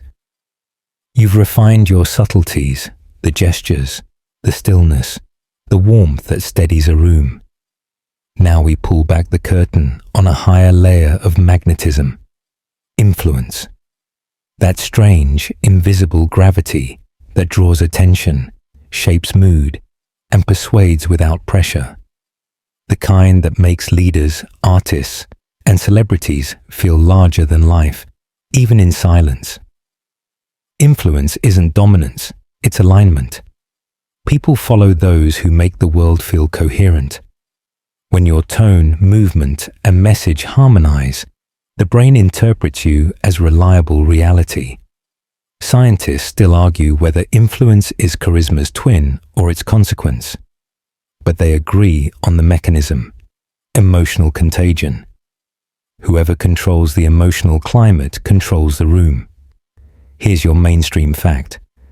Social psychologists have found that in any group conversation, the person with the most stable emotional state, whether calm or upbeat, tends to unconsciously lead the group's mood within minutes. Leadership, it turns out, starts in the nervous system, not the mouth. Influence begins with state control. Before you speak, you regulate your own emotions. You breathe evenly, shoulders relaxed, eyes present. Then your calm becomes contagious. Others' heart rates shift subtly to match yours. It's physiological leadership. The trick isn't to project authority, it's to embody ease, a quirky tidbit. Professional negotiators train to lower their blink rate and speaking pace during tense talks. Why? The human brain associates slow pacing with certainty. You could say influence has a tempo, and it's never frantic. Now the deeper layer, status energy. This isn't wealth or fame. It's your perceived comfort with visibility. Influential people don't flinch at being watched. They metabolize attention instead of fearing it. Their stillness under observation signals safety to the tribe. Scientists still debate whether this calm is innate confidence or learned tolerance for scrutiny, but either way, it reads as power. Fringe theory time. Some behavioral biophysicists propose that influential individuals emit coherent microsignals that entrain attention, rhythmic gestures, synchronized breathing, subtle vocal harmonics that regulate group brainwaves. Sounds esoteric, but think of how your pulse synchronizes to a concert beat, or a speaker's tone lulls an audience. Influence is rhythm management at scale. But let's lighten it with humor, because you've met the wannabe influencer, right? The person who announces authority with every sentence. Here's what you need to understand. Their energy shouts control, while their eyes whisper, "Please validate me." True influence doesn't demand. It invites. It doesn't pull attention. It makes attention rest. To cultivate invisible gravity, practice intentional stillness. When people expect you to react quickly, pause. When they crowd to the conversation, slow your breath instead of competing. That restraint bends attention toward you naturally. We notice what resists the rush. Here's another secret. Use downward vocal inflection. Sentences that end with a gentle fall, not a question rise, convey completion and calm. The brain interprets that as competence. It's why many world leaders and actors train in falling tone endings. They sound like punctuation marks made of velvet. Scientists still argue whether power postures like standing tall, arms open genuinely boost confidence or just simulate it. But even skeptics admit posture shapes perception. Open body, lowered shoulders, relaxed hands. Those signals whisper security. And people instinctively trust secure energy. Influence also flows from story ownership. The most magnetic figures tell their story with calm conviction, not apology. You can feel when someone has metabolized their past. They don't hide scars. They wear them as design. That transparency creates loyalty. Humans follow those who narrate chaos without flinching. And yes, humor belongs even here. When influential people laugh easily, especially at themselves, they collapse distance. It says, I can lead and still be human. That paradox is irresistible. Fringe note. Some neuroscientists exploring collective resonance found that groups exposed to emotionally regulated leaders displayed synchronized alpha waves, patterns linked to focus and connection. Influence, literally, may be brainwave coherence in motion. But beyond all theory, the practical truth remains simple. You influence others by mastering your own atmosphere. You are the weather system of every interaction. Stormy energy makes others brace. Steady warmth makes them follow. So tonight, imagine yourself walking into a crowded room. Conversations swirl, energy flickers, but you breathe, centered, unhurried. You don't compete for attention. You anchor it. Your calm bends the chaos until silence feels like it belongs to you. That's invisible gravity. You don't push, you pull. You don't command, you contain. And when you leave, people won't remember what you said, but they'll remember how suddenly everything felt still. Magnetic harmony. How to create instant chemistry with anyone you meet. You've journeyed through calm, rhythm, warmth, and gravity. Every layer of magnetism that shapes how people feel in your presence. Now we reach the final art, chemistry. That effortless click between two people that feels both ancient and electric. The good news? It's not luck. It's alignment, biological, emotional, and rhythmic. The kind of connection that makes a simple glance feel like a shared secret. Scientists still argue whether chemistry is chemistry, literally pheromones, or just the brain's pattern recognition of familiarity and safety. But they all agree that instant connection follows three laws: synchrony, similarity, and shared emotion. You can cultivate each without pretense. Here's your mainstream fact.